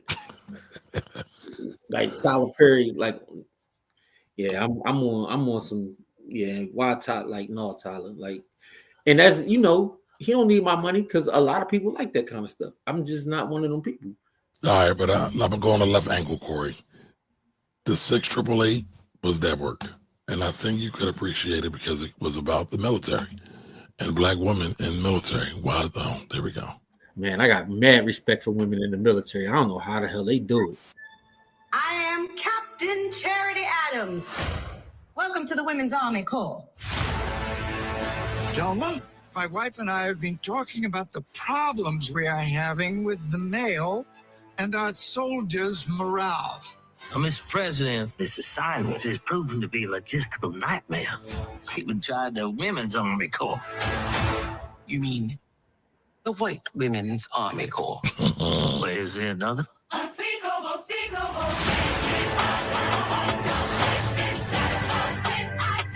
Adams, you and the 6888 Battalion are headed to Europe. Should you open it? So hold on, y'all see that? Writer and director Tyler Perry. The battalion? I might have to check this out because We good for to deliver some damn mail.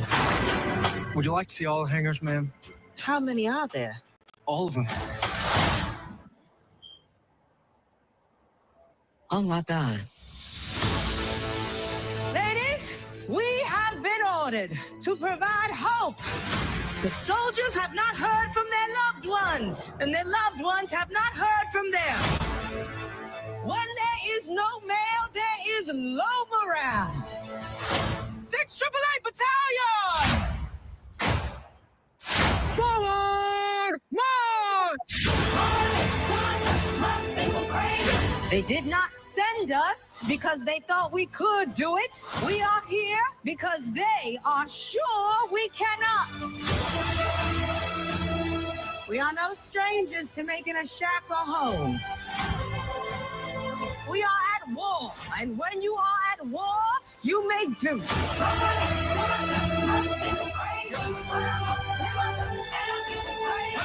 Unlike some other folks here, we have the most to prove. Now is where you show the proof. This is our mission. And we will not fail.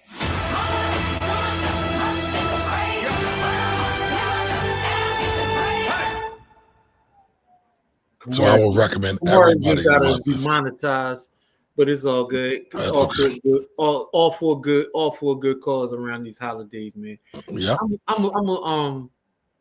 I'm a peep. I don't really care too much with Tyler Perry. Like I said, I don't think he's nothing wrong with the dude. Like I don't think nothing wrong with him, to be honest. I just don't like. I was turned off in a terrible way by Madea, so I'm. But this ain't Madea. This is something totally different. I know. I'm just saying, but I haven't watched anything with Tyler Perry, written, produced, or like nothing, since Madea came out. Whenever it came out.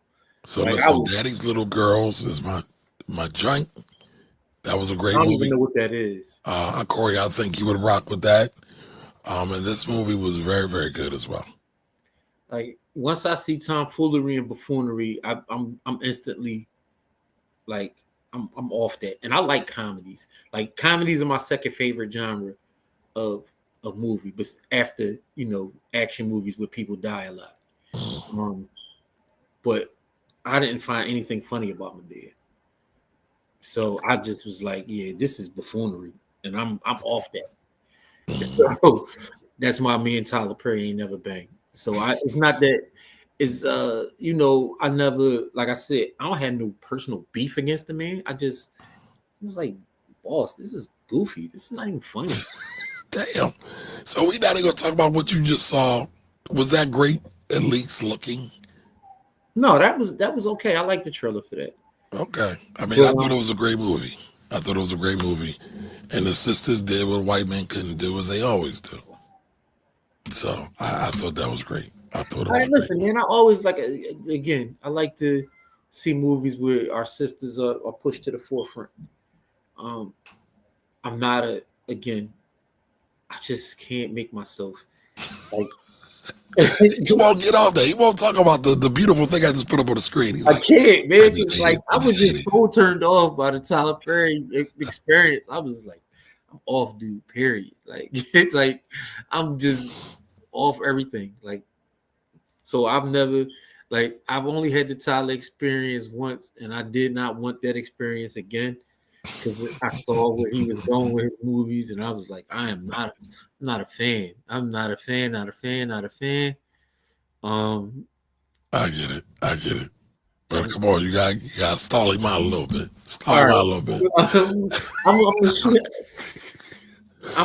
I'm gonna try because you asked me to, but I can't make you no promises, dog.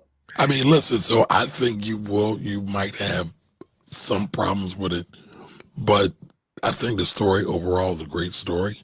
It's a true story. It's another example of how America shits on black people, but we still prevail, no matter what.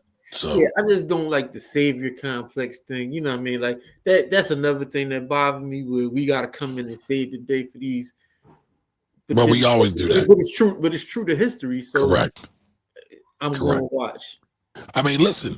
Here's a history fact. You brought it up earlier, right? The Revolutionary War. Well, guess what? Black people fought in that war, aka the Haitians, literally came over and fought in that war. Nobody talks about that. Nobody. And what's crazy is the U.S. which is why the United States has been trying to punish Haiti for the last 200 years. Correct. But you would nobody wants to talk about that.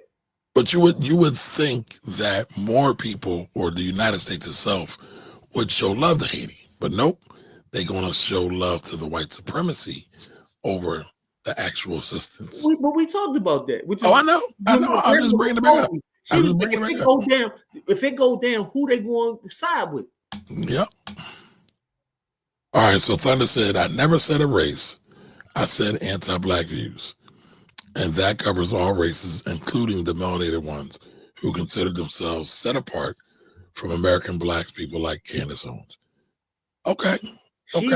Listen, Candace Owens is the smartest dumb person I ever met. She is not. I will fight you over that. She's a paid op. She's smart. And again, she is an op. I won't. An enemy to black people. Is diminish her. Oh, I will all day long. Let's go.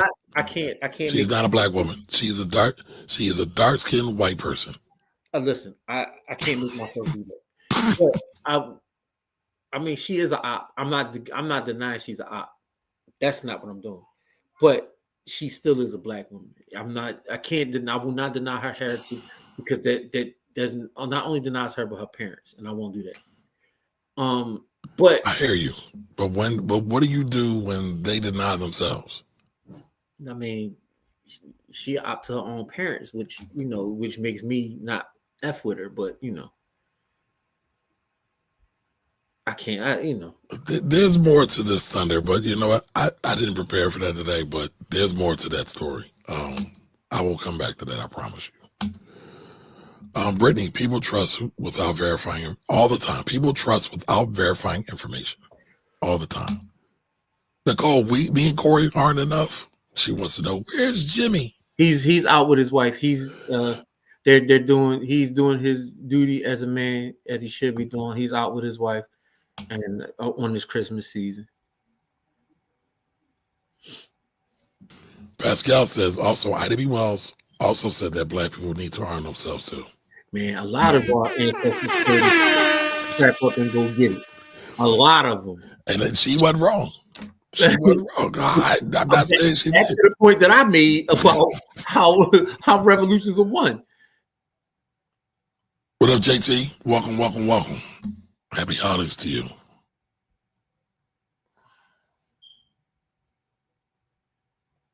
All right, Thunder getting love. That's what's up. Oh, Habari got it. Kuji Chakalia. So it should be Njima Asante Kuji Chakalia. So Habari Ghana just means what's the news? What's the news? The news is, or what's up? The news is Kuji Chakalia. And Kuji Chakalia just means self-determination. Again, on this second day of Kwanzaa, y'all. All right, we got another one. Another Habari Ghana. Kwanzaa is probably one of my favorite holidays because I love the principles of Kwanzaa. Because like if you can enact these principles all year round. Yeah, he's dude that created it. He's kind of trash, but even trash people create great things. R. Kelly proved that. That book is on the list. What book? We missed the book. Economic Hitman. Oh yes. Oh, K Diggy. By the way, shout out for you for making that list. I asked you, K, what do you want us to do with that list? So K Diggy, for y'all that don't know, K Diggy is in the village. He is on Black Wolf Rebels. He's behind the paywall, and he did a whole book listing of all the books that were mentioned. And I was like, damn, there's a lot of books they mentioned. Like, I know I'm probably the only one reading Yorugi. I don't remember. I recommended Yoruga. No, when? You crazy, man. That's one of my favorite books, bro. That book tell you how to treat people. You know, like they want to be treated. Yeah, bro. When? I don't remember you talking about this book, Corey. But listen, I'll give you credit. I don't call you a liar, so I don't believe you will lie to me. So I will give it to you. I talked about Yorugu months ago. Me and Jimmy, it was just me and Jimmy on the show. Yorugu is one of them ones, man. It's a book that all right, so Corey, then okay, you and I, so as because I've been supposed to read this book for the last 20 years. But as I go through it, man, I've read like the first joint. It's a banger. But we probably should just talk about a piece of it, like every show, till we go through the whole thing. And man, we're gonna be talking about that book for 6 months, bro. I know it's a long one, but it's good. All right, Nicole said girl side lunch was good. Okay, of course you gotta represent for your clan, your people. Elementary school lunch was way different than high school lunch. Well, yeah, because you can go out. Well, at least I could go out more when I was in elementary school versus high school. Well, actually, I could go out with both. And lunch was trash for both for me. But like those hot dogs, oh man, they were alien made.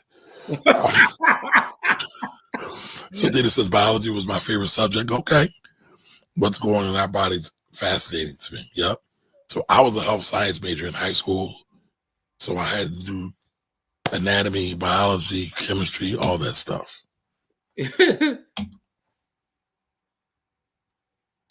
All right.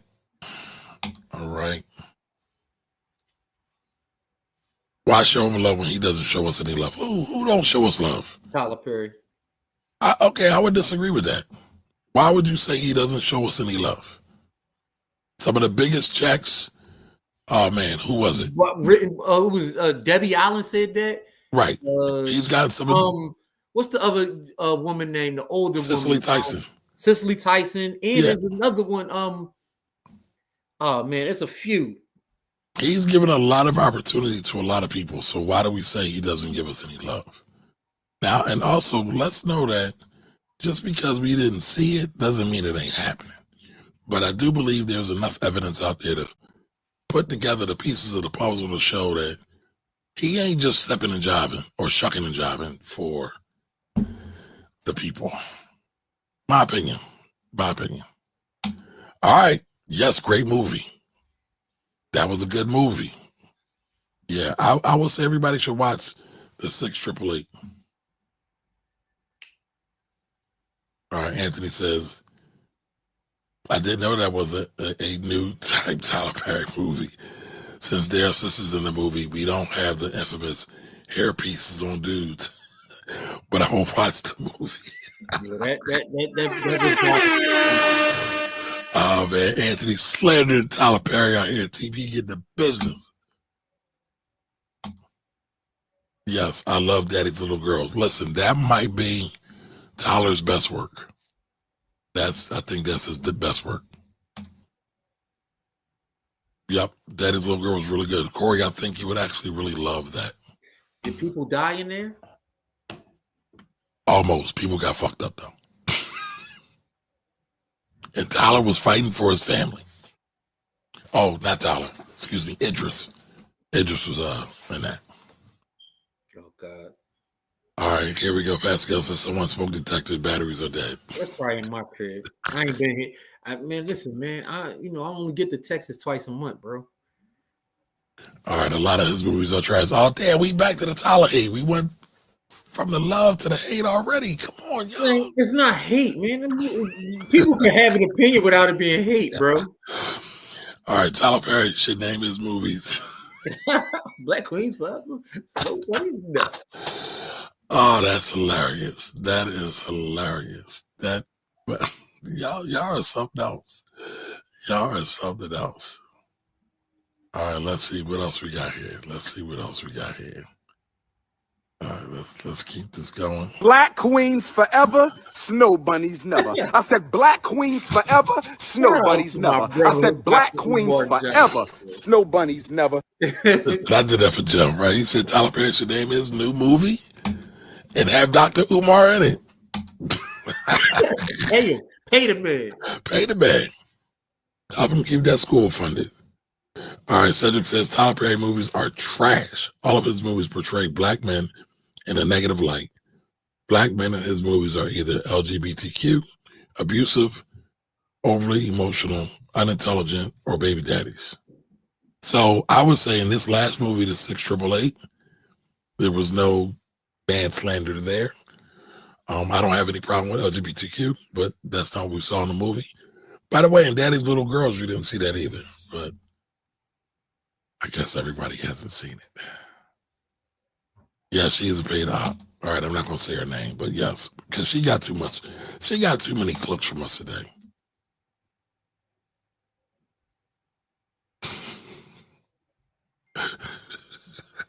Don't you find that suspicious?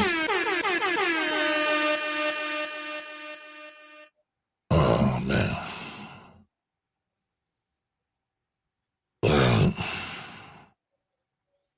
If you ask Candace, she says she's Caribbean.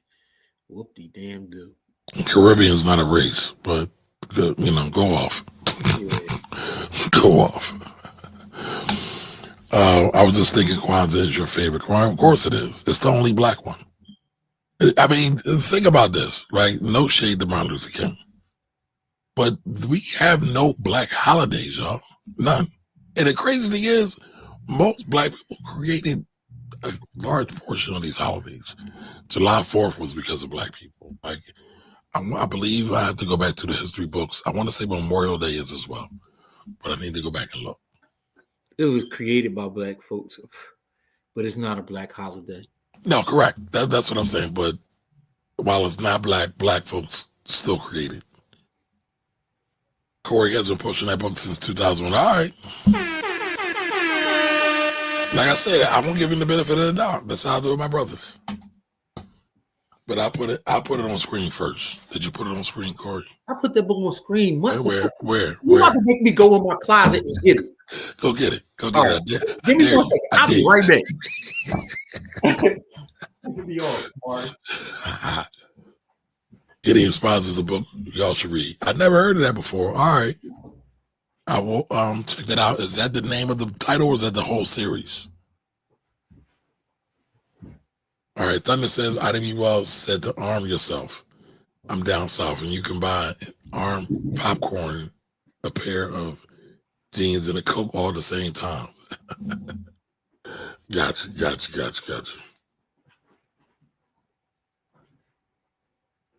Okay, math, algebra is your favorite subject. That's Lorraine's. All right. Don't forget, we are going to get ready to do our Bitcoin drawing. All right, we need some help. What should our hashtag be today, y'all? What should our hashtag be today? All right. Right, yes. Debbie Morgan got paid from Tyler Perry.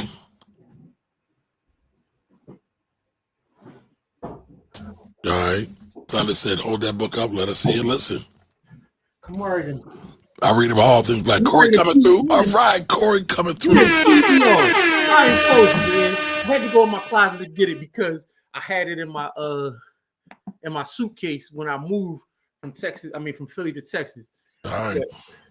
Hold on. I'm going to give it to you again.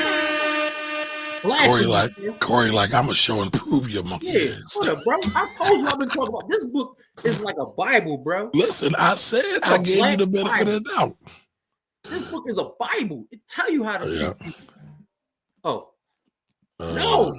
All right, so hold on. You know what, Corey? Take over for a minute. I got to cancel this call. I'll be right back. All right. Yeah. You got your cell phone screen, Kamari. You about to play yourself. But anyway, yeah. So for those who don't know, the book is Yurugu. It's an African-centered critique of European cultural thought and behavior. And hold up, I got another book to show y'all. So I'm gonna go off the screen for another. Hello. Kamari, you still mute yourself. Hi, Sabrina. Mute yourself, Kamari.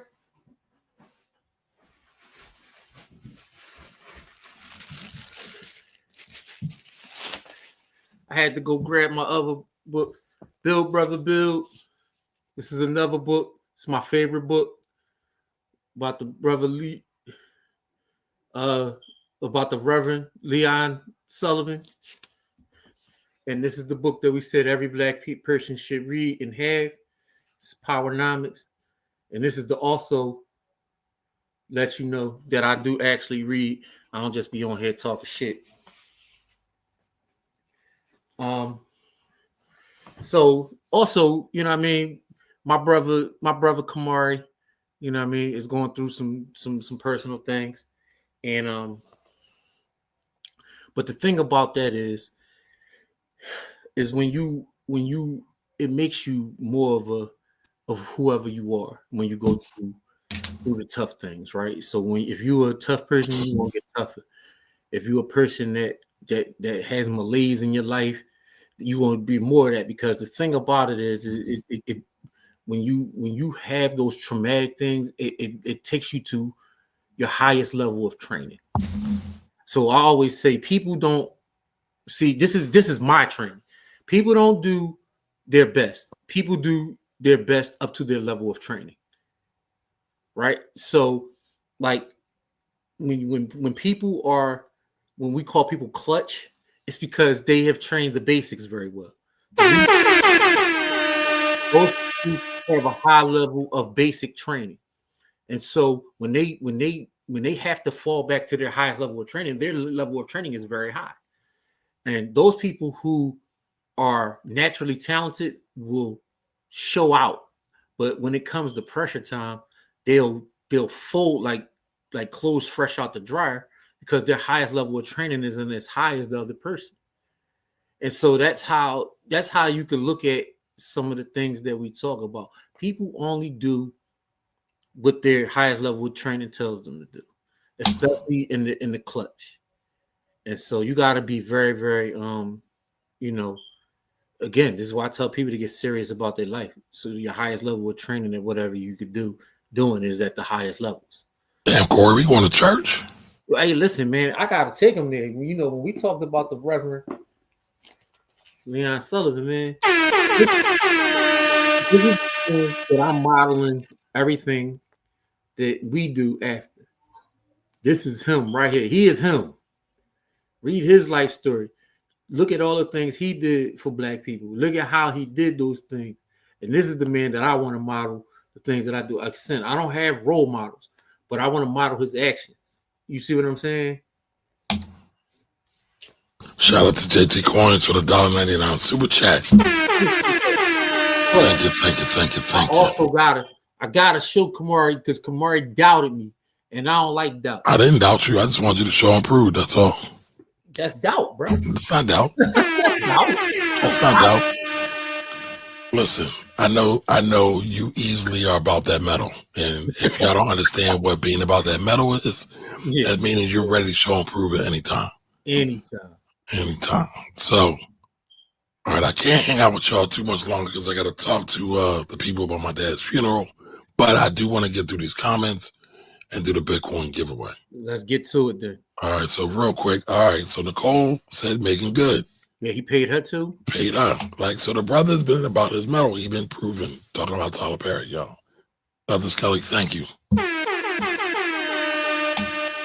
I give him the all-native nerd. So Roger P. Henson says he paid her the most money she made on a film. Tyler Perry paid the folks. Like I said, I don't have no beef with him personally.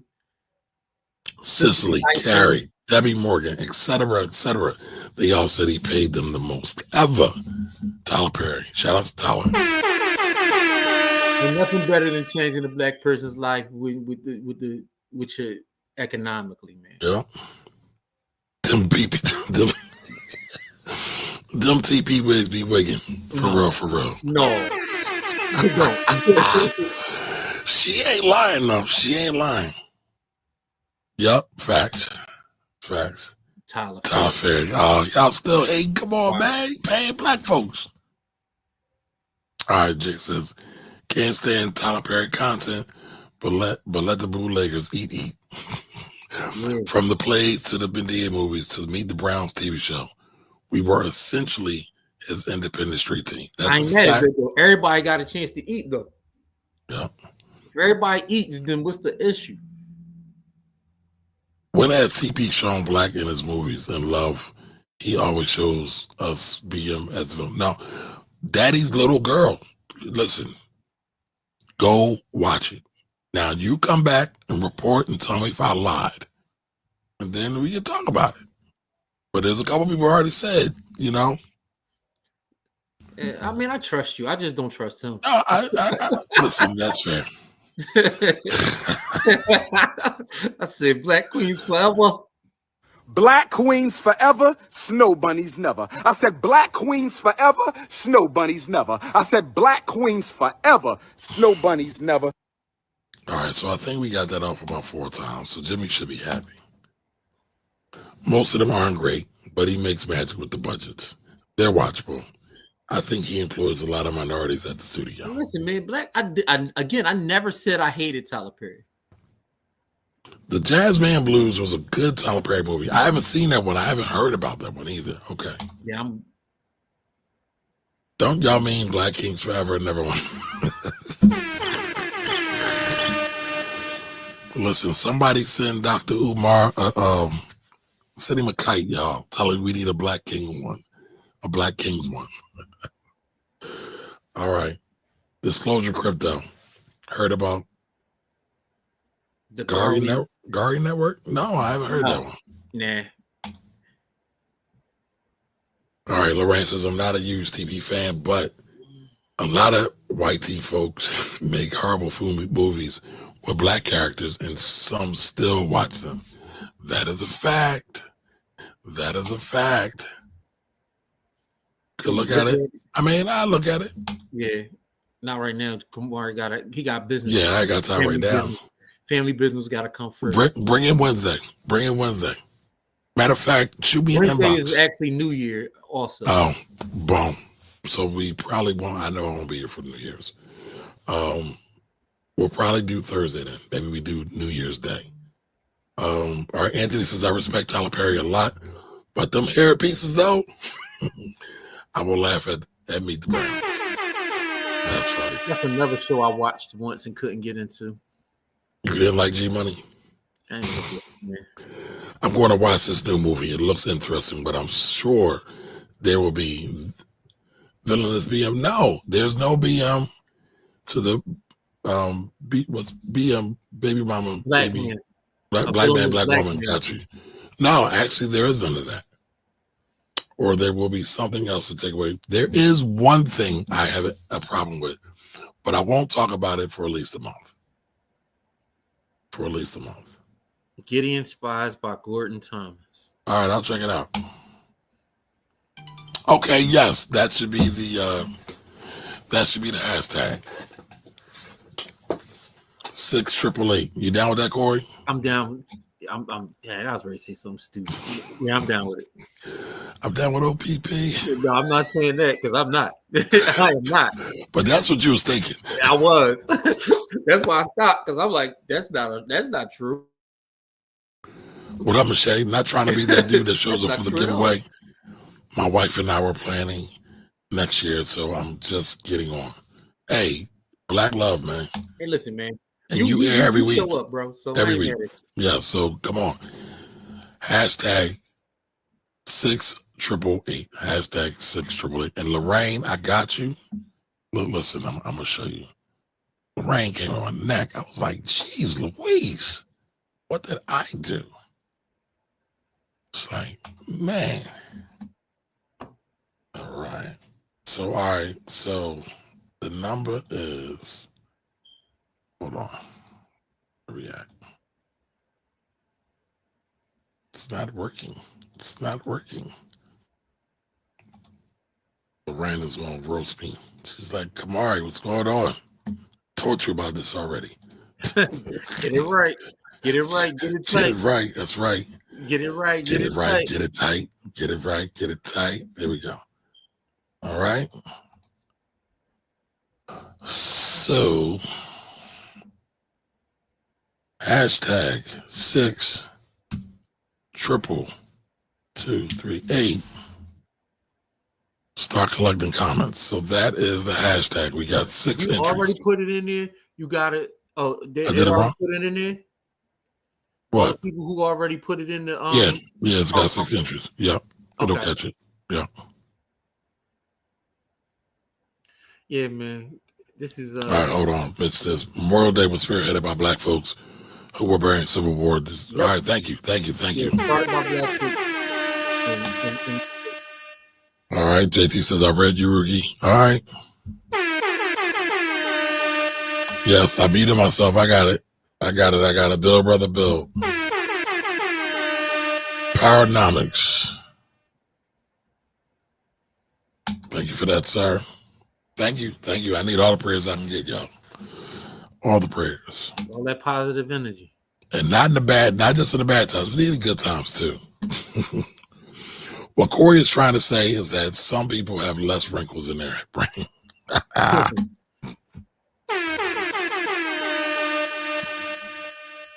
That is true. Pressure makes diamonds. Pressure busts pipes. Shout out to Beanie Siegel. Why are you going to bring that 6F in? Oh, man. It just overplayed, and Daddy's Little Girl was a good movie. All right, yes. See? I told you. I thought I told you. When can we find that Umar clip? I already played it like 3 times. We'll be praying for you on Monday. Sorry I can't make it. No problem. I know everybody can't make it. Thank you, Thunder. Appreciate you. And Thunder, I know we've been rocking for a long time, so I appreciate you, man. All right, we got it up. All right, put them up. We got 13 entries.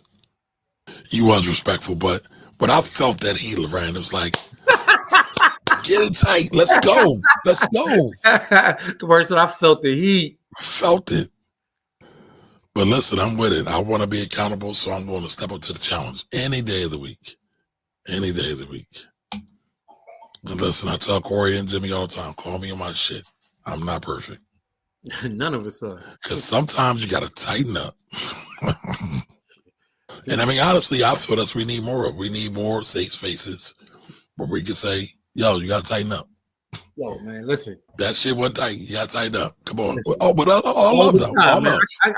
I catch hell, but I'm good with it, though, because I know my brothers are not doing it from a place of, they're not trying to check me. They're trying to make sure that I don't check, you know what I mean? So, listen, man, it does matter where it comes from, man, because if it's coming from a place of love and respect, you're more likely to do something with it. You know what I mean? Like, but here's the thing, because Corey, I'll push back, right? Because it's not about getting checked. I don't care about getting checked. I know you don't either, right? Yeah. None of us, and because this is what I see, and I don't like ragging on it's the not ego driven. It's not ego driven right, at all. Right. It's not ego driven. It's like, yo, you went to the bathroom, you left your zipper down. Pull that shit up. Yeah, like now you can catch feelings over it if you want, but your zipper's still down. Fix it anyway. You ain't fixed it. How does your rookie differ from the ISIS papers? Oh, I haven't read ISIS in a while. The ISIS papers was more about history, though, right? If I remember correctly. Yeah. So Yoruga was more about. It's not really a history book. It's more. Well, I'm talking about ISIS papers.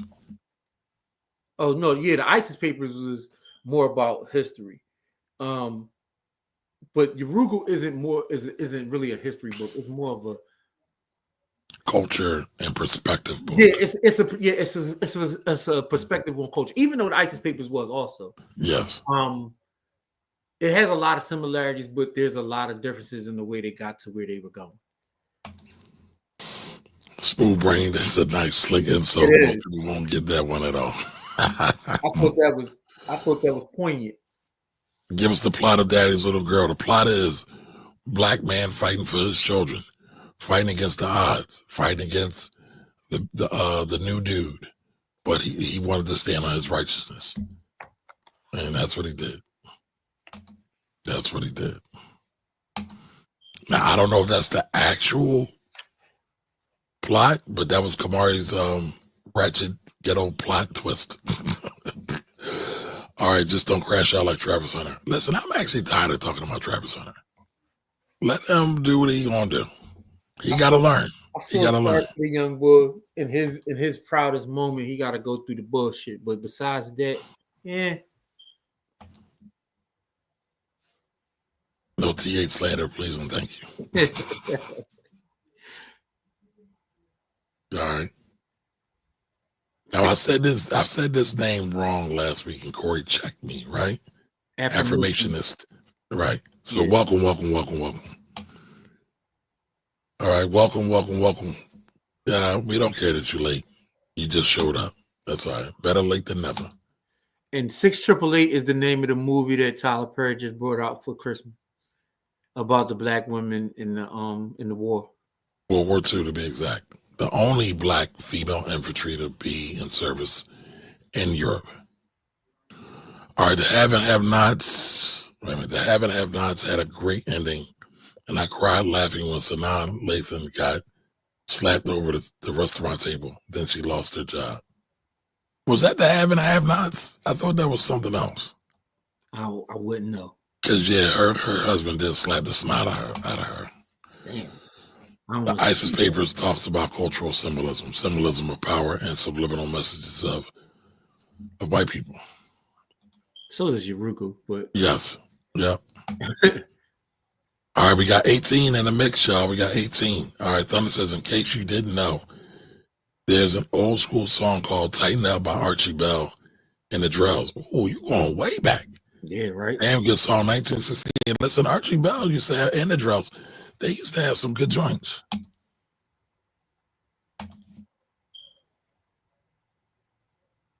All right, just add it to your list. All right, listen. We make the The non-melanated folks stuff do numbers when they first come out. Let's do the same thing for our melanated brothers and sisters. Right, that was the family that praised. Thank you. She got slapped crazy by her husband. And I am not in favor of violence. But her line was bananas. I'll tell you this. I'm in favor of violence when people commit violence. Not against women. Not against women. That's what I'm saying. I'm not against violence against women. I'll tell you this, though. And y'all might not like me after I say this, but don't hit me if you don't want to get hit back. Keep your hands to yourself. Keep your paws to yourself. To yourself. I've never hit a woman because a woman has never hit me. That's just the way it's going to go. I would never forcefully put my hands on a woman. All right. So listen. Make sure y'all are sharing this. I think I've seen 4 likes. We got at least 40 people in the building. Let's make that. Let's make Can we make that? Please. Come on, show us some love, y'all. Some likes and some loves. Yes. Neely Fuller is that dude.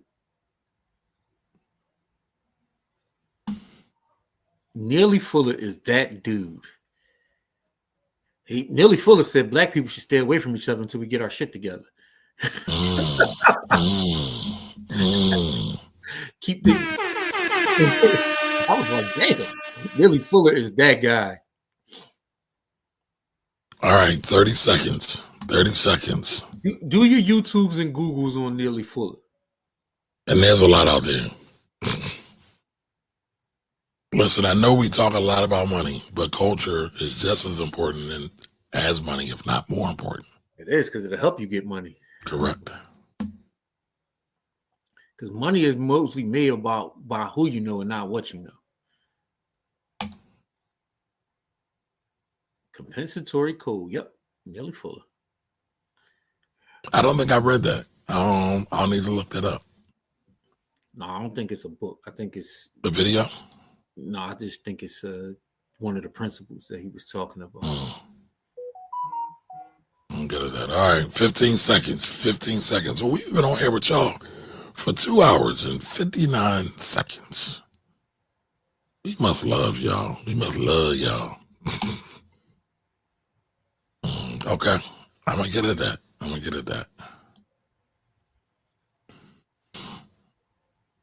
All right, Corey, you ready? I'm ready. All right, y'all ready? Y'all got it in last seconds. Oh, it is a book. Okay. All right. Not a problem. And we are about to spin the wheel. And here we go.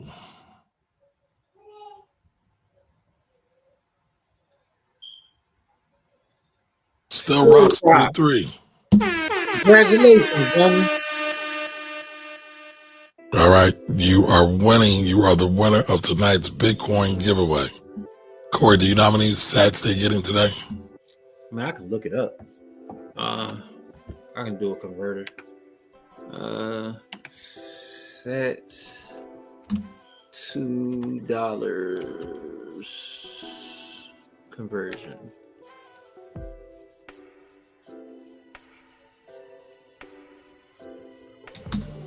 Go to Kraken. Okay, Bitcoin right now is $94,457.57.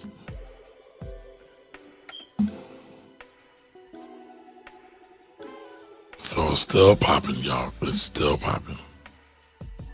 Now, Lorraine, are you my love? I did my drawing well. I got it right. Yeah, Thank you. My computer acting slow. That means somebody trying to as soon as the commercials start to come on my joint, my computer start acting up. Don't worry about it. Listen, everybody eats when you're down with us. Now, in order to win one, you got to be here. Did did Stir Rock show up? Let me look. Yep. He said, thank you. Now, Stir Rocks, you got to send us an email. Send an email over to the blackwealthrebels@gmail.com. And then Jim will get you paid before the night's out. About the morning. And we're not talking about 12 a.m. either. Wrong one. Where is my email? There we go. BlackWealthRebels@gmail.com. BlackWealthRebels@gmail.com. All right, so right now you're getting 26,432 sets. Ooh. 25 US dollars is 26,435 sets. All right, so Lorraine, I did my thing, right? I follow instructions well, people. I follow instructions well. Man, it's all for the love, man. You know what I mean? It's all for the love. We don't do anything without the love. If they ask us what the difference is between us and them, it's about the love, man.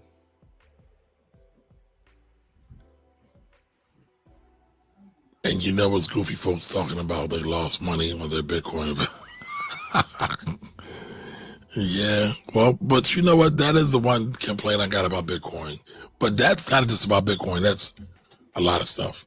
People say they lost money because they're greedy, right? And so they probably brought in at 100,000 because they was chasing the hype. They was chasing the bandwagon, you know. So that's always going to happen. Always. Don't chase the bandwagon.